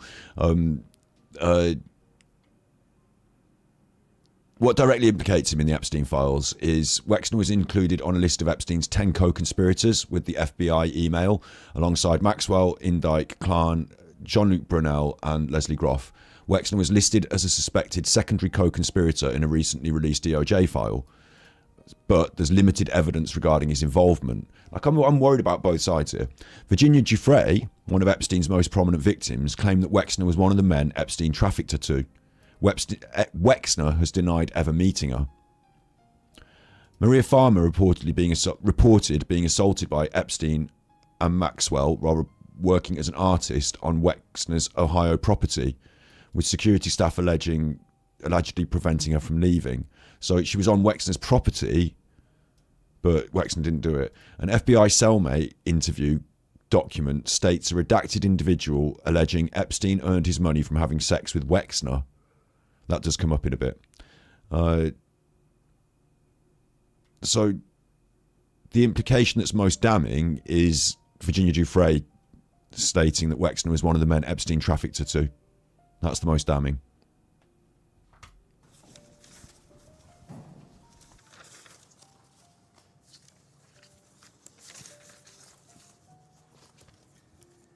Mr. Wexner. Are we done? Are we done with that exhibit? We are. Mr. Wexner, at any time, did Jeffrey Epstein ever inform or represent to you that he was a part of any intelligence service of any nation, including the United States? Absolutely not. Did you ever learn that he was involved with any intelligence service? Never. Never. Let's move on to talking about Miss Maxwell. When did you first meet Ghislaine Maxwell?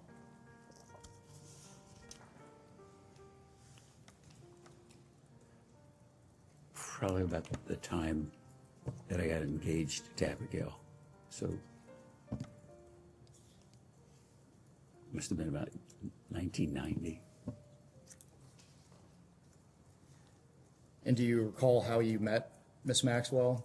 Well, Jeffrey wanted me to meet the person he was going to marry, and I was engaged to Abigail. And period. Do you have any recollection of where you met Miss Maxwell? No. And based on your testimony, is it fair to say that Mr. Epstein introduced you to Maxwell? Absolutely, yeah, sure. And you mentioned it previously, but what was your understanding of Miss Maxwell's relationship to Mr. Epstein? I don't know. They dated, they were in love, they were going to get married. Were they, would you characterize it as a monogamous relationship? I thought so. So during this period, you had no knowledge of Mr. Epstein ever having any relationship with any man or woman besides Miss Maxwell? No. Didn't. How would you characterize your relationship with Miss Maxwell?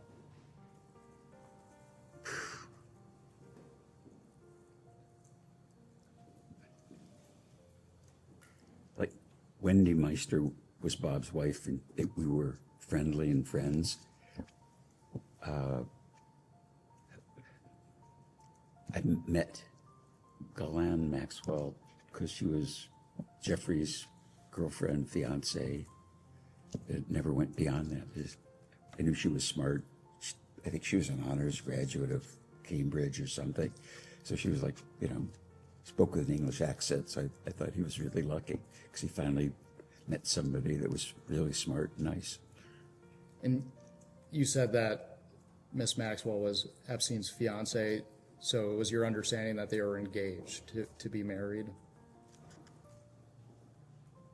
I don't remember if they were engaged to be married or they were planning to get married, but I was engaged and they talked about they were going to get married, so I don't know if it was engagement or just they both agreed. During your relationship with Miss Maxwell, how often did you see her? Very few times.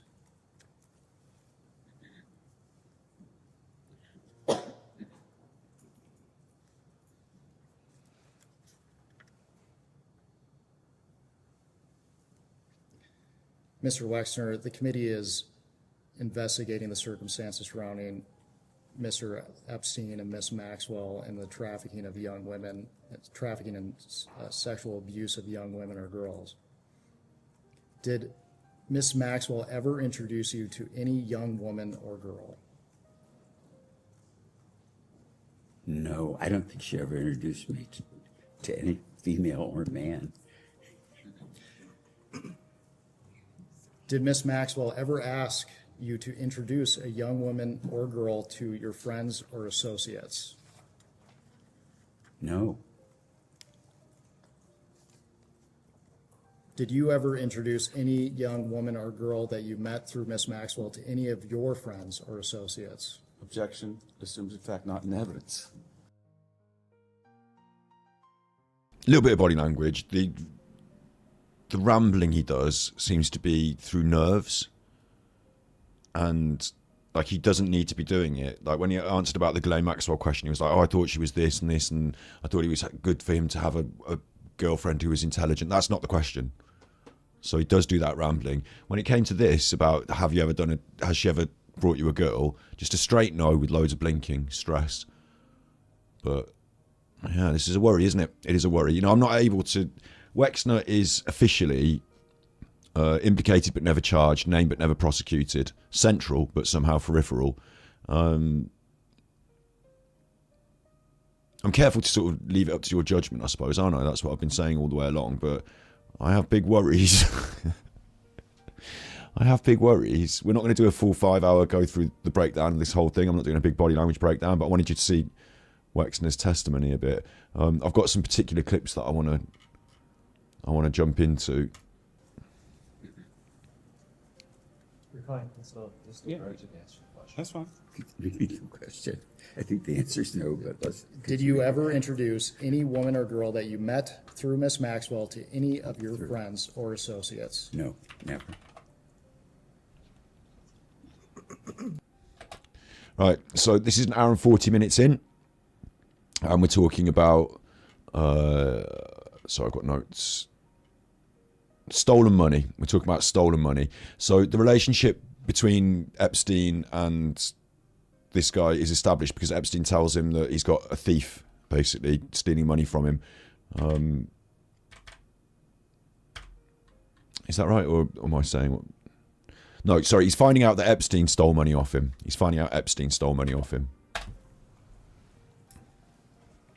I'd like to try to understand a little bit better how Epstein was able to steal or misappropriate that many funds. One way, reportedly, is that the trusts that we described earlier, which I know you said you have no recollection of, I just want to be thorough. The trusts that he was trustee of would receive gifts of limited stock, and he would then sell that stock on the New York Stock Exchange and then use a portion of those proceeds for his own personal purposes. Do you have any knowledge or recollection of what I just described? I'm effing surprised. I shocked.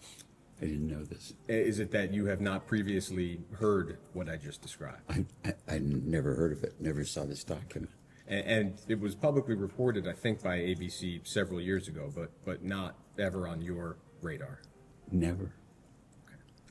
Okay. The report indicates that it was more than or around $1.3 billion of stock that Epstein moved around that way. Not that he kept all of that money for himself, but the total amount of stock sales was over $1 billion. You have no knowledge or awareness of that. I don't know the amounts. The only trust that I'm aware of is my wife set up trusts for our kids, so however she set them up in the amounts, I have no idea what's in them then or now.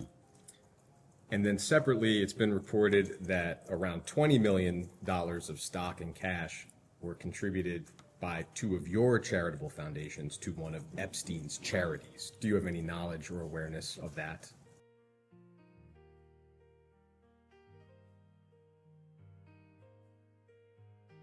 Body language wise, you could say that's a genuine face of shock, isn't it? It's got all the hallmarks of one: wide eyes, a big open mouth. Or you could say that's somebody behaving like they're shocked, like acting like they're shocked, doing the face for you. Do you believe it? What we're asked to believe here is that Epstein was managing to steal billions of dollars worth of stock, transferred through the funds, through the trust funds, into his own portfolio that he then sold for cash. And this businessman with a business degree, controller of a business empire, big friend of Epstein, he was unaware this was happening, and he didn't spot the $1.3 billion. And we're talking billions. So he should be shocked, shouldn't he? I'm shocked that he didn't see this happening. But this, again, it's this. These are the two arguments, really, essentially, aren't there? There's the argument that he's complicit. You understand that side of it. The other side is to say that he's in some way not aware of what's going on. He's being set up by the Epstein people. He's a patsy. And I said at the start, both things could be true as well, couldn't they? They could be thinking of all of us that's done bad things, let's have him take the fall. We've had Jeffrey take the fall. That hasn't stopped it. Maybe he'll take the fall and that will stop it. I think everyone that's involved should be put on trial, like I said at the start. So everyone involved. But he seems to be shocked that he's either genuinely shocked that Epstein was stealing from him, or this is a method of him paying Epstein billions of dollars that doesn't have any sort of, fingerprints on it, and he can pretend that he doesn't know anything about it. Effing shocked. I just I'm appalled. I never heard that. Did you know that? No. Except so. Thank you, Mr. Wexner. We have some additional questions and questions from some of the... And he nearly went on with his thing then. He nearly started talking and talking, didn't he? But, oh, no, hand over the mouth. The members here. I'll start. I want to just go back to something. Now, earlier in the deposition, Mr. Wexner, you said that you were never aware of Jeffrey Epstein or Ghislaine Maxwell sexually abusing minors or adult women. Is that correct? I know Jeffrey was accused by an adult woman of abusing her. And you were. And that's the only thing that I knew until the shit hit the fan. So prior to it becoming public knowledge, you were never aware No. of Jeffrey Epstein? Absolutely not. Were you ever You have to aware? wait till he finishes asking the question. Sorry. The court reporters will get mad at you if you don't. Okay, so I think you said that you said that you were not. Were you ever? But I don't like the way the lawyer leads him around. Next one I wanted to pick out was he drew a pair of boobs.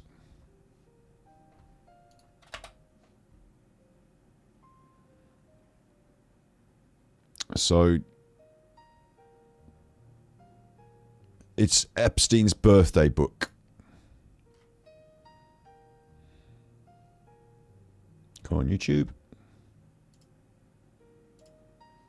Epstein's birthday book. You might be familiar with it. I haven't shown it on stream myself before, but what happened was Ghislaine Maxwell, and I thought it was just like people sending in messages, but it's not.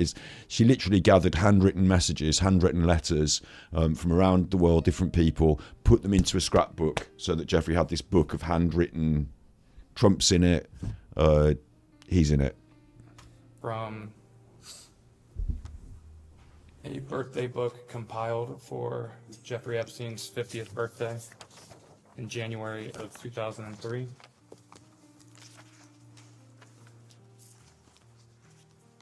I will give you a second to familiarize yourself with the letter. What's exhibit number? 6.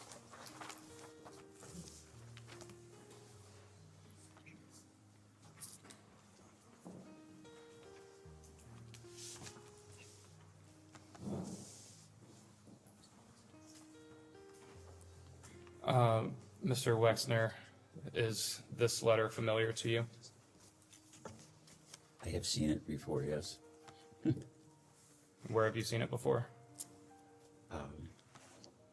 Part of I think the documents preparation for today's meeting. Did you yourself write this letter to Mr. Epstein? Sadly, I did. Did Miss Maxwell approach you to write this letter for Mr. Epstein's birthday? I think the request was to write a card or a note or something for a birthday book.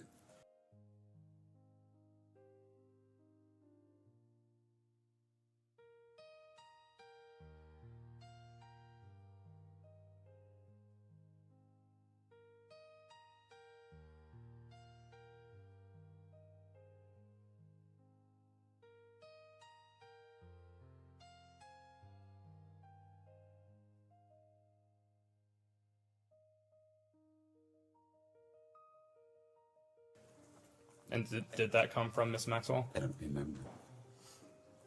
And muted. And I was muted. Obviously, all I said was, "Dear Jeffrey, I wanted to get you what you want. So here it is." And a picture of some boobs. Happy birthday, your friend. And it seems pretty damning. Mr. Wexner, would you please read the main body of the birthday note for the record, please? I wanted to get you what you want. So here it is. Happy birthday, your friend Leslie. And what was your understanding of what Mr. Epstein would want? He was a bachelor, so I drew a pair of boobs. As a kind of a joke and offhandedly, I'd say. Understand. I hope. What's strange in context is the way so many of the other men drew pictures Donald Trump did a woman's navel, didn't he? A woman. Donald Trump and so many of the other people that contributed to the book had a sexual connotation to their message. So in context, You do. You've said a few times throughout this deposition today that you did not consider. also he's not a bachelor. He's a happily married man who doesn't have these sort of parties and proclivities, isn't it? Mr. Epstein, a friend of yours. However, you signed this letter, and I quote, "Your friend Leslie." Why would you sign "your friend Leslie" to someone you did not consider to be a friend of yours? I don't know. I normally say Les, not Leslie, either when I write notes, and, you know, I guess I can't explain why I would say your friend, because we weren't friends. Did you ever speak to Miss Maxwell directly about this particular letter? No. Did you ever speak to Mr. Epstein directly about this particular letter? No. Was this letter something that you would commonly send, like a better term, business associates? No, of course not.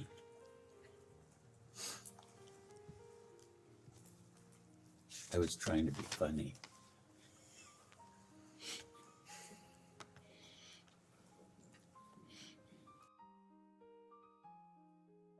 This is an image, I think it's from the Epstein files, of Wexner Central and Epstein. So, you know, he looked a bit different when he was younger, didn't he, when he was writing those messages, having the fun with the champagne going about. I'm starting to get a different impression of the one that he was trying to give me. I mean, it's really worrying that Maxwell herself is trying to land Wexner as the, you know, the big fish, send him down, point fingers there, away from Trump. But like I said, it doesn't obviate him from any blame, does it?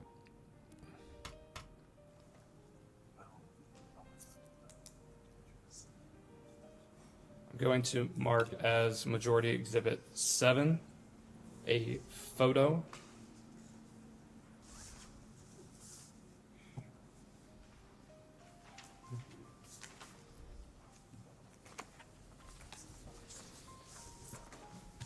I'll give you a second to review. Give one more. One more.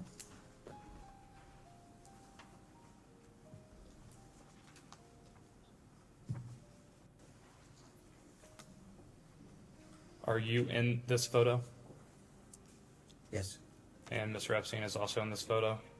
Yes. And a third individual is redacted in this photo? Yes. Do you have any way of knowing who the redacted individual in this photo is? I know who the redacted person is in this photo. Who is that redacted person? My wife. Understood.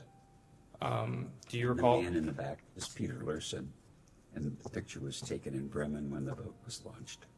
We got a bunch of pictures of the boat launching. Do you recall what year that was? Sorry, I think it's also like it's this weird double-edged sword. This, isn't it? He's at a boat launch, so now it's not like some sordid party with champagne and cocktails and what's going on. He's at a boat launch, and they've gone up to him and had a photo with him. And like, you know, many people could have got a photo like this on that day, couldn't they? Like if they felt it important to stand next to him and have their photo taken with champagne glasses, they've managed to get a good shot of that. That to us looks a little bit hello, but on his day of his boat launch, you know. But is this a friend? Is it not? Is this a friend? Is it not?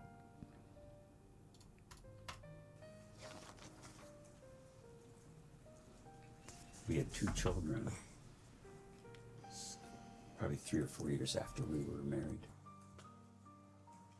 And did you invite Mr. Epstein to this boat launch party or event? Not that I recall. Can you recall who would have invited Mr. Epstein to this event? No.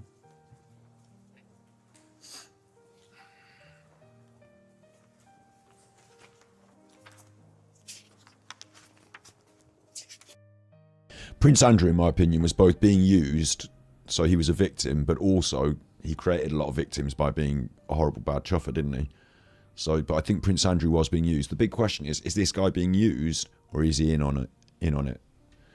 Next clip I want to jump to is I was giving him the finger. Okay. Let's just jump back a little bit. Tell somebody that they were me or this was somebody else. Like, you and I've never met, right? I don't recognize you, but you're a congresswoman. I think, because. Yeah, I never met you, but you're all over the emails. Yeah, but so I presume you're a congresswoman, and I presume you're not a man in women's clothing. But I don't know what I didn't know, and this is. You know now, you can do something about it. Oh yeah. So Wexner claims that you cut ties with Epstein in 2007, right? Okay. But you emailed Epstein, quote, Abigail told me the response, all I can say is I feel sorry. You violated your own #1 rule. Always be careful, end quote. That was an email in 2008, Mr. Wexner. So Wexner asserts that he broke ties with Epstein after things came out and he found out, but he sent him an email privately to say, you broke your own rule, you're not being careful enough. I know. I'm letting you know that the public knows. Probably. I was giving him the finger. Okay, that's it. Thank you. Mr. Wexner, just real briefly, did the FBI or And his explanation of it is that he was giving him the finger. So I think it's an important clip. I mean, enough context there for you, isn't it? He said, I don't know what I didn't know. I cut him off. I think I was giving him the finger. So what he's saying is that the email to Epstein wasn't, oh, I'm sorry, mate. You should have been more careful. Oh, damn it. Like, that's your main rule. Like, you know, what we're going to do now. What his assertion is here is he was saying to him, well, look, you should have been more careful, you.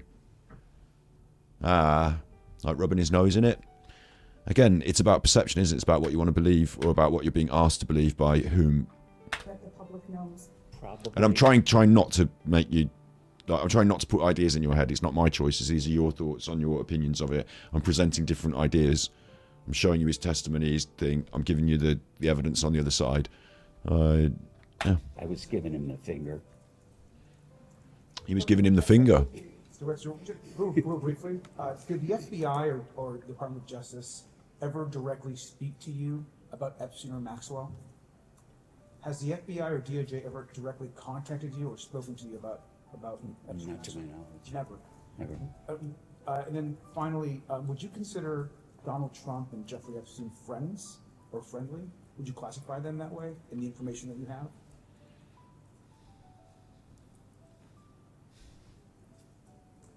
I think it's really two questions. Would I think they were friends? No. Jeffrey Epstein held him out as a friend. Great, thank you. He doesn't think they were friends, but he thinks Epstein wanted to tell everyone they were friends. Which is what you're saying is happening about you, isn't it? You're saying you're not really his friend, but he's telling everyone you're his friend. They're not both can be true. With Epstein using him and him also being a predator and bad, that could both be true. Like, he doesn't have to be the victim or a person that's done bad things. He can be both. Whereas with this, you're either his friend or you're not. He's telling everyone that you're friends. You can see why. He's getting something out of it. He's using, he's manipulating, he's leveraging. But are you really his friend? If no, the questions here are, why are you spending so much time with him? Why this association? Why the money? Why is he at your parties? All this stuff. And he's basically saying, well, Epstein's just doing it to me. He's getting into my parties. He's coming here. He's setting up these... I didn't know he was stealing the money, you know. And then you've got the email saying that he's been careful, or not. Or Epstein's not been careful enough, and apparently that's a finger to him. We can go off the record. We can go off the record. I don't know why we'd want to at this juncture. Prince We'll go Andrew. back on the record. What's that? That is a microphone. Mr. Wexner, it is 1:17 in the afternoon. Okay. We're going to jump around again a little bit. I want to talk about Prince Andrew. Because, you know. Kessler. Whose property is next door? I'm sorry. My friend was a business partner in New Albany, Jack Kessler. So No. As I said, this is 5 hours of this, and I'm not going to go through it all necessarily on stream in Big One Long Go. So we'll do these clips. We've been on stream now coming up nearly 2 hours. So I've got another couple of clips after this one. And then we'll have a little chit-chat about what you think about Wexner in chat. You know, I've been casually ignoring all of your comments in chat while I just get through what I've prepared. And then I'll chat to you a little bit in chat, and we won't drag it out too long. Women who seem unusually young then. Absolutely. Okay. We also understand from your counsel's proffer that you interacted with a number of other prominent people who knew and had dealings with Epstein, including Prince Andrew, various professors at Harvard, perhaps a sultan of some sort in Dubai, perhaps Howard Lutnick.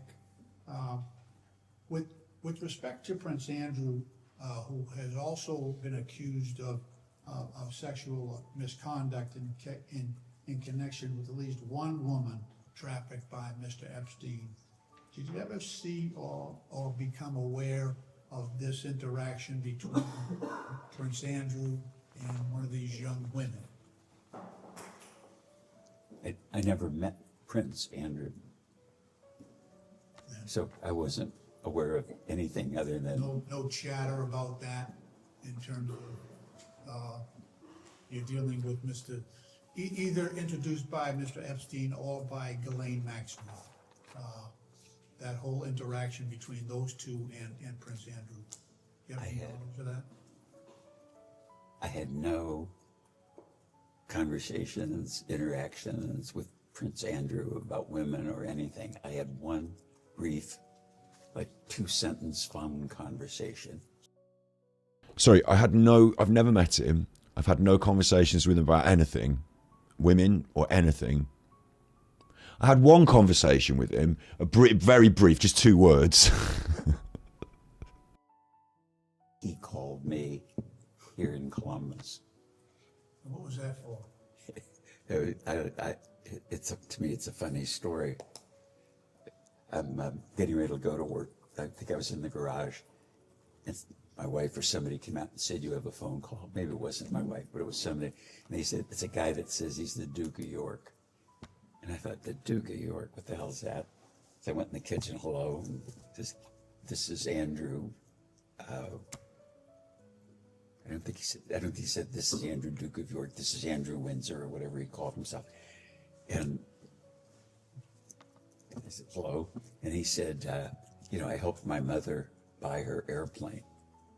And I know that you buy and sell airplanes, so if I could be of service with you in airplane transactions, I could help.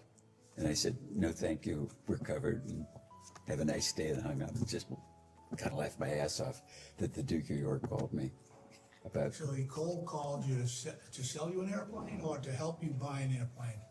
It was airplane advice because he'd helped his mother. Plane that you eventually sold to Mr. Epstein? Oh, no. It was just, it had nothing to do with anything that was going on. It was like, I know that you buy and sell airplanes in your business. I know you have buy an airplane personally, and I know you buy and sell airplanes. And when you do, if you need an advisor, I'm available. And it's like, no, thank you, I'm covered. So he offered to advise you on purchasing airplanes? Pardon? Did he? He offered to advise you? I'm just trying to understand why the Prince of York would be calling you about buying. Yeah, me too. It was like out of the blue. I mean, you could have called me up that day and said you were the Prince of York and you want to advise me on my lunch or something. I was like, what the hell is this? If you would have recognized the difference in accents. Yeah, maybe. And with respect to those other figures who I mentioned, did you ever... So, I don't know what to make of that, really. Apparently, Andrew called him up out of the blue. How did he get his number? Obviously through Epstein, then, yeah? Epstein didn't... Andrew's going to call you. You know, Epstein didn't set that up. Maybe Epstein's trying to get Andrew in with this guy. Oh, tell him you're into aeroplanes and he might, oh, that didn't work. Okay, we'll find another way in. It's very strange. You would think that even with his hundreds of millions of dollars and billions of dollars and big interests in business and all that, if a member of the British royal family did call you up to talk about anything, you probably wouldn't just say, no thanks, I'm covered, and hang up. you would think that maybe you'd have a few more words to say, like, what's going on? How did you get my number? But, yeah. Andrew helped his mom buy a plane. The Queen. He was name-dropping the Queen, wasn't he? Name-dropping the Queen. I helped my mom buy a plane. But I don't know. I can imagine that conversation, but I can't imagine it playing out that way, if you know what I mean. I can imagine them having a conversation where Andrew said, I helped my mom buy a plane, so if you ever wanted any help buying a plane, I could... And he could say, no, I'm all right for buying planes at the moment. Anyway. So that's awkward. Anyway, bye. I just don't see that as being the... I'll just hang up on the Duke of York then, because like it seems very, very... I mean, he described it as being almost surreal, didn't he? So maybe it's just a surreal moment in his life. And Andrew came up. He has spoken to him. But only the once. Only the once. We're going to jump back in the deposition now. Like this is 3 hours 40 minutes in. I'm going to jump back to about 3 hours 20 minutes in. So like I'm out of sync chronologically. But this FBI report, I read it out earlier. I said that someone had reported to the FBI that Epstein made his money by having sex with Wexner, which doesn't seem to ring true. So maybe not everything here is completely accurate, but he's about to be asked about it. I'm thinking, should they be giving this shit to me? So there's one page towards the back that ends in 956. I think it's the third from the last page of the presentation. There's an earlier reference on 949. Oh, right, confirming the proper. Apologies, there is. Agreed. Which page you want me to look at? Ending in 956, the only substantive mention of you. Yes. You can see this is a slide that's titled Prominent Names, and it's naming some prominent individuals who have some connection or link to Mr. Epstein. Your name appears in the middle column, all the way down at the bottom. And under Les Wexner, it just has one entry. There's a name that's redacted, and its redacted name stated, Epstein earned his money from having homosexual sex with Wexner. I know you were asked this question earlier, but in the context of this FBI report. There's a difference between the way he reacts to this and the way he reacts to the other statement about the money, the shares, the paying of Jeffrey Epstein. In the other statement, he open mouth, wide eyes, shock. The legitimate face of shock if you are actually shocked, or a performance of shock so you feel he's shocking, isn't it? I didn't know this happened. This is different. This is, in my humble opinion, anger. He's prepared to stare directly in the eyes of the person making this quite grotesque. The guy's basically saying that Epstein and him have been having sex and he's been paying Epstein for the sex. And he's not liking this. He's giving you the stare down. He's not liking this, doesn't like this, yeah? That's how I would expect people to react to the other revelations. Like if someone said to you, someone stole $1 billion off you, you'd be like, what? $1 billion? I'm furious. Where's my monies? Oh, and like furrow of the brow. Yeah? If someone's accusing you of something like that was accusing Epstein of doing it. So you're not cross at the person who's reading it out. You're cross at Epstein. I'm cross at Epstein. Where's my money? Not, I'm shocked. Shocking. This is, I didn't know. It reminds me of being at school when someone gets caught doing so. I didn't know. It wasn't me. But the shock is not here now with this accusation of homosexual activity with Epstein. It's rather anger instead. And I think this is a more legitimate response to somebody saying something that isn't true, is to be angered by it. Okay, he doesn't furrow his brow in the same way as I do, but he gives him the stare. And that is it's subtle body language. Like he's not going to make the person stop asking the question. He's not going to try to, but he's intimidating him. Stop saying this. I don't like it. Yeah, I think he's angered by this question, whereas the other one, he was shocked. And I think the other one rings more true than this. So maybe this is not right, and he's angered by it. And the other one was right, and he pretended to be shocked. Maybe. Wexner. I know you were asked this question earlier, but in the context of this FBI report, is it correct that you did not have any sexual or romantic relationship with Mr. Epstein? Absolutely not, or any man ever. I'm very straight, super straight. Thank you. That's wacky. And now it's this joke again, isn't it? It's this, haha, everything's nice old man, gentle joke. That's wacky. But initially he was giving it the stare. So uncomfortable brings out the comedian at that juncture. Yeah, I think that's not true. I don't think he had direct sex with Epstein for money. That's my guess anyway. This is my gut feeling. And that one made him react differently to the other one, where he pretended to be shocked. In my opinion. See, look, he's slipped it. There's the laugh, the comedy, and then the mask sort of slips here into that direct, like, how you've asked this question, got your number. Why would you say that? The anger again, like the sort of. He doesn't want to portray someone who's angry and mean and hot to temper, does he? He wants to portray someone who's benevolent and befuddled, and you get a bit of a serious stare there. The first time I've seen seriousness in these clips, so interesting. These are quite important. I say important. These are quite interesting moments in the deposition. They're the ones I picked out. Anyway, I haven't watched it all. I've had a little look through the transcript and had a little think about what to pick out. But it's 5 hours long. If you think there's a lot of value in it, maybe we will do what we did with Ghislaine Maxwell and look through it all. Maybe, but not promising that. Today's stream has been Wexner. Ghislaine Maxwell pointed the finger at him. That made it seem like he might be not innocent, but a soft touch, a soft target, so they can pile all the blame on him. We've tried piling the blame on Epstein. We're not piling the blame on Donald Trump. But there is more than one person that should be brought to account for these things.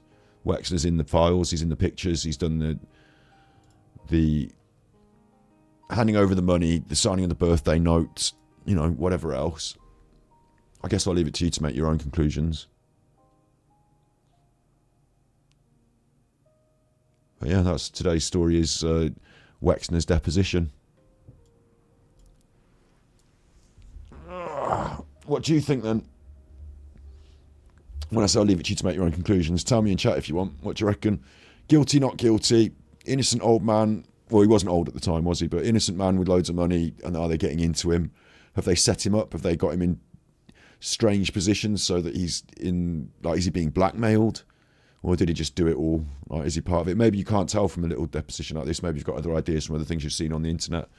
I'll take a few chat messages, chat things if you want, and then I'm going to wrap up and go and eat a curris, which has already arrived a little while ago and is sitting out there for me to eat. So I'm ready to go for the curris. It's been an alright one, hasn't it? It's been an interesting one. It's been.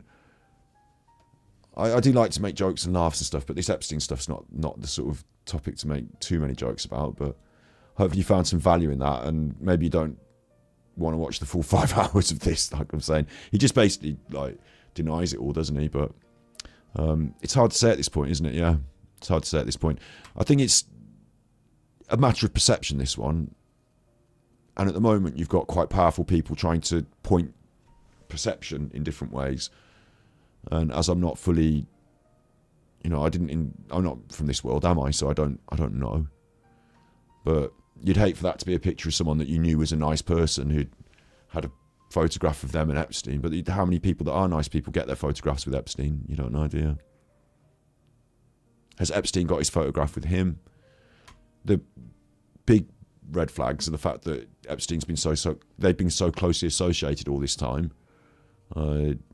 Little things like this don't seem to match up with the perception that he's trying to portray here. I'm not sure I trust the shock. Trust the anger more. Curry order. No, I'm not going to let you know my curry order, no. How about that? No.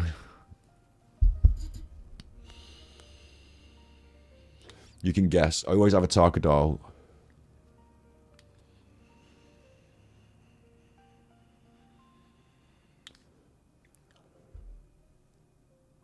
I'll give you a clue, it's got vegetables in it.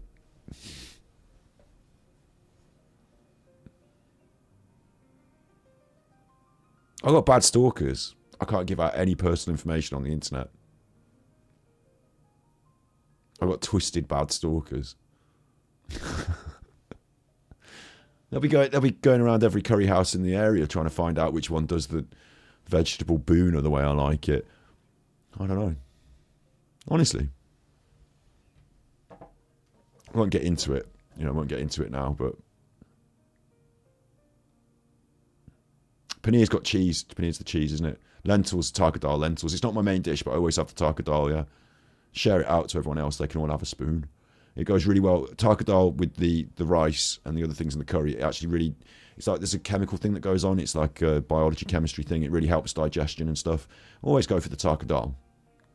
Dal's lentils, tarka's the fried onions and garlic they put on the top. Always go for the tarka dal.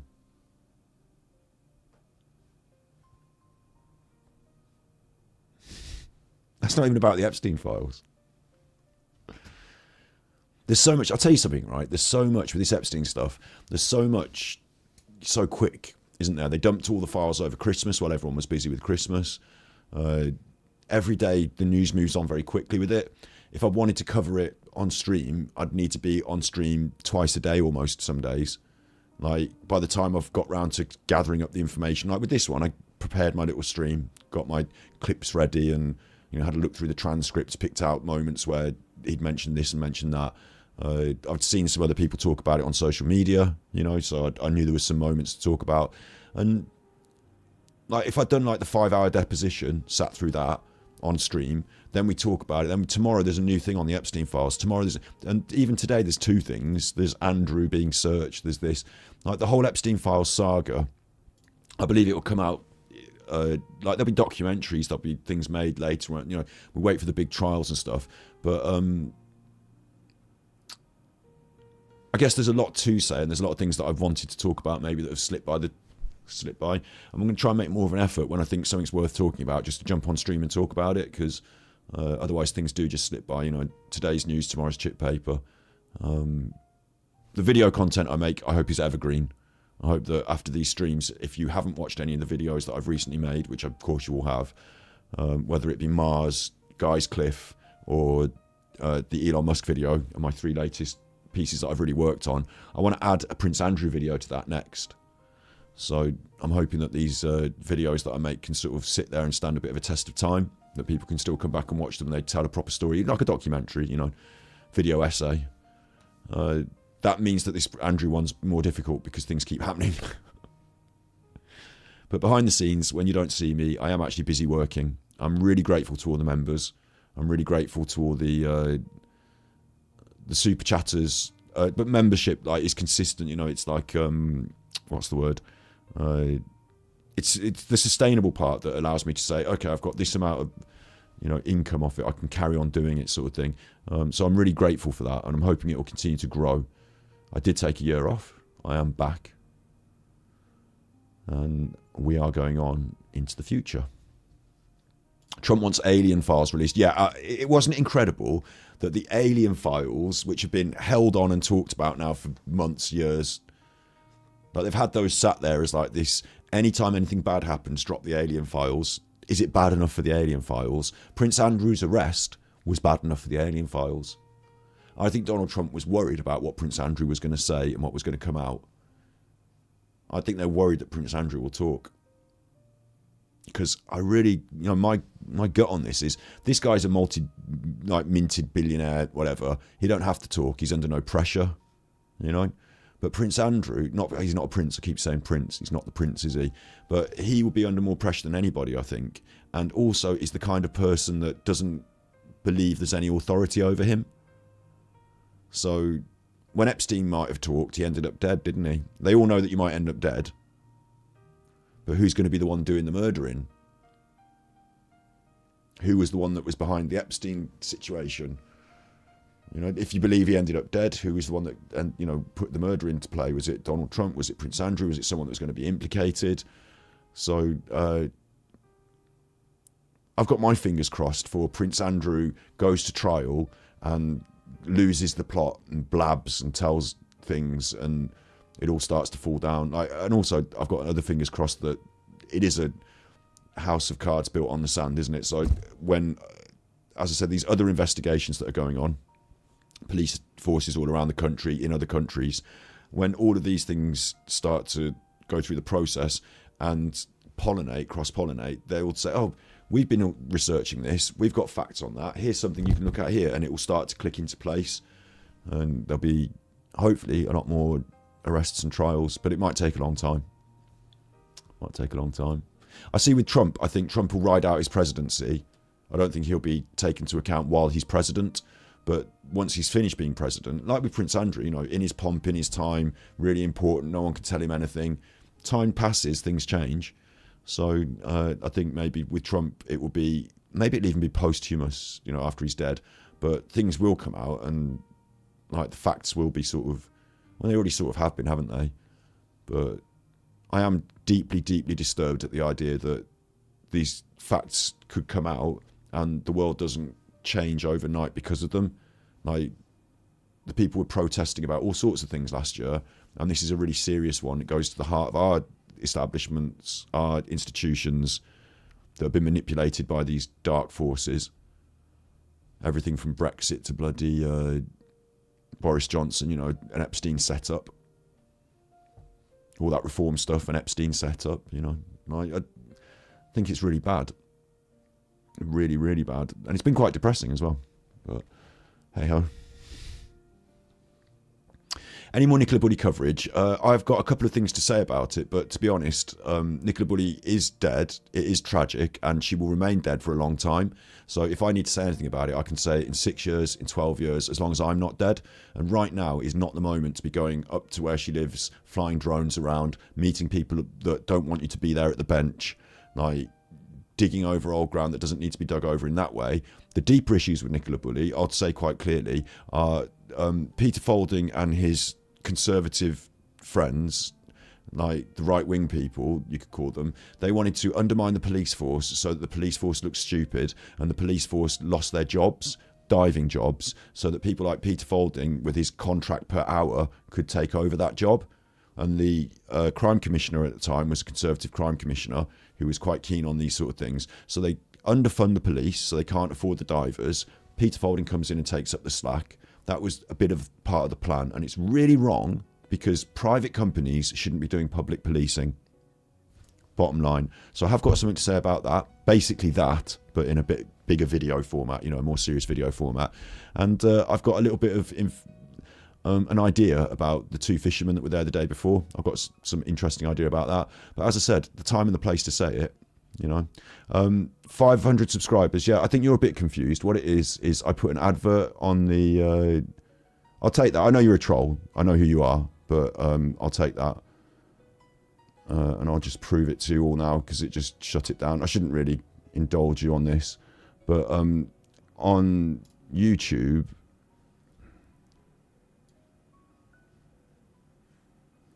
you can... these are my videos.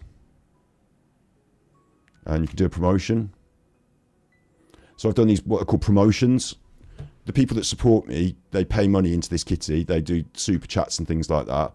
And I'm really, really grateful for it. And behind the scenes, we talked about my new videos not finding the audience. I've been away for a while. And what you can do is you can have, it gives you impressions, it gives you views, and so people subscribe. You can actually see that the people subscribe. But they are not fake subscribers. They're people that actually... they were given the channel information, like the channel was put in front of them through the YouTube system, and they chose to click it, they chose to subscribe. So they're real people, they're not bots or fake, and it costs money to do the promotion, but it's the real system that happens. So that's why I did that. It was to try and give it a bit of a boost. I can't do it for indefinitely, you know, it's not financially rewarding to me. You could say I bought the subscribers, I guess. But what I did is I bought the ability to be put in front of the subscribers, and they had to make the choice. So that's how that works.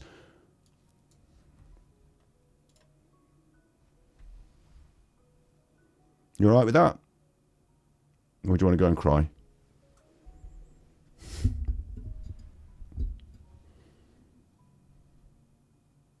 Okay.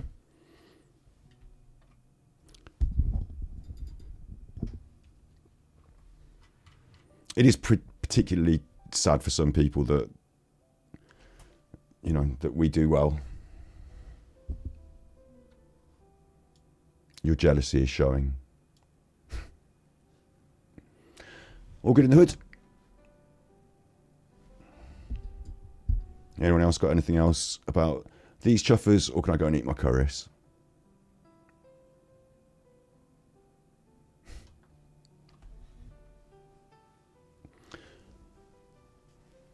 Just smoke my vape. I'm going to just smoke my vape a little bit.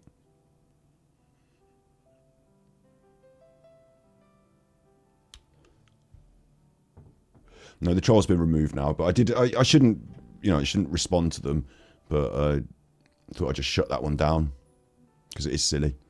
Isn't it silly?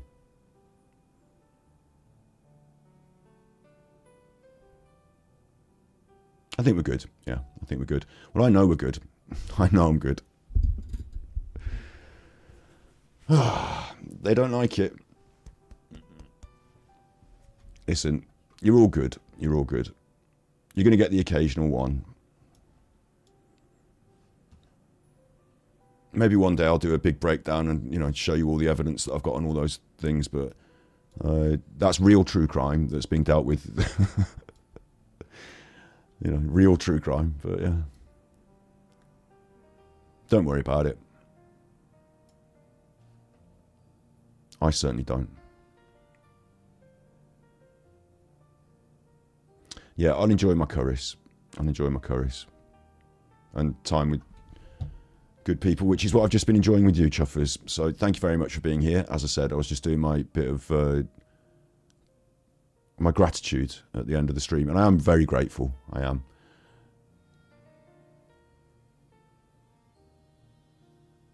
It's a funny world, isn't it? It's a funny world, but I'm very, very grateful. The memberships, the super chats, your support, the fact that you watch the streams, you know, the fact that you subscribe, and even sometimes suggest them to people that you think might enjoy them. That's always good too. So I ain't stopping. I'll see you in on. I'm not scheduling in a particular schedule. My aim is to do a couple of streams a week, get the videos out once a month-ish. There's no schedule. You'll see me. I'll be on Twitch playing video games. I'll be on Super Chuffer for you playing video games. I'll be on Super Chuffer talking serious, having a bit of fun while I do it, and maybe even dropping a bit on Battery Exhausted when someone does something strange on the internet. But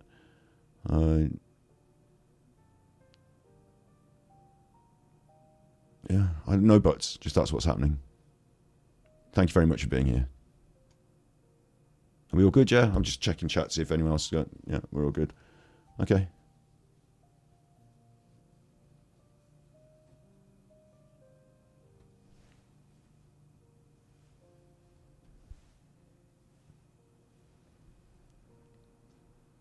I'll enjoy my curries. That's the end of that piano song. Everything's happening all in good time. I will now play you out with a song. I'll put the artificial intelligent pictures on. That doesn't look quite like me. None of them do. And I've got one of my lovely Suno songs. If you didn't hear it already, this is the new song about Jeffrey Epstein, and I can't find it now. Hang on. So I'll play us out with the song about Jeffrey Epstein, which I find quite fun. You be good, and if you can't be good, you're naughty.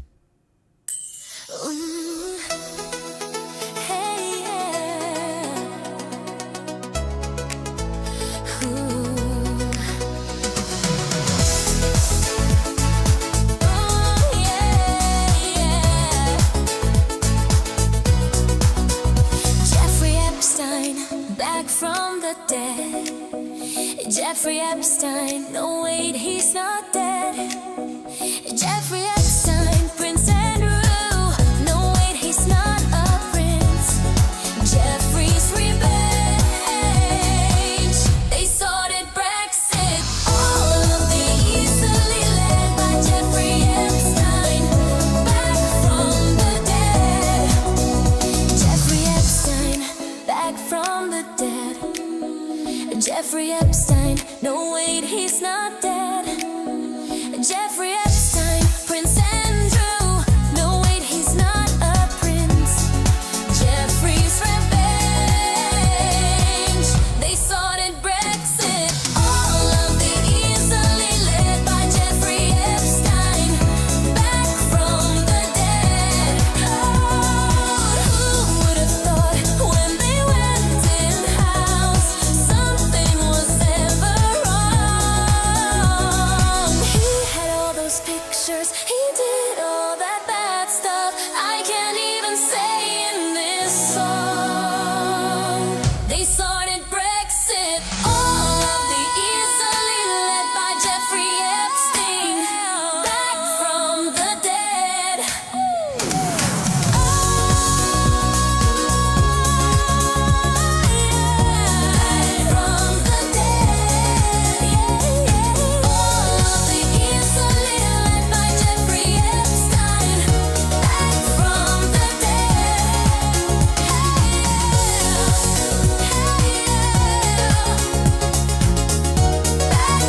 Super Chauffeur is the best.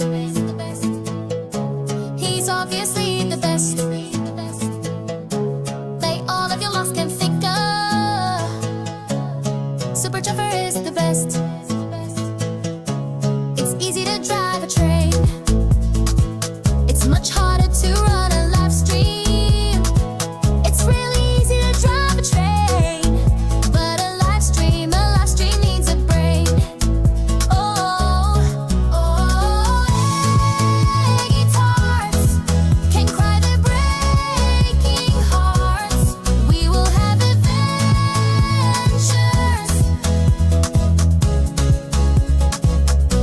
fun adventures on a live stream with a man who has a brain. Super Chuffer is the one with the things to say. He makes some really good videos so you can watch them play. Fun adventures on a live stream far away. Super Chuffer is the best. He's obviously the best. We got resolute supper. Super Chuffer is the best. Never unnoticed, no, it's the best. He's obviously the best. We got resolute supper. What I've noticed, no, it's the best. Oh, guitars can cry their breaking hearts. We will have adventures, fun adventures on a live stream with a man who has a brain. Super Chuffer is the one with the things to say. He makes some really good videos so you can watch them play. Fun adventures on a live stream far away. Super Chuffer is the best. He is obviously the best. On a roll of him is them supper. Super Chuffer is the best.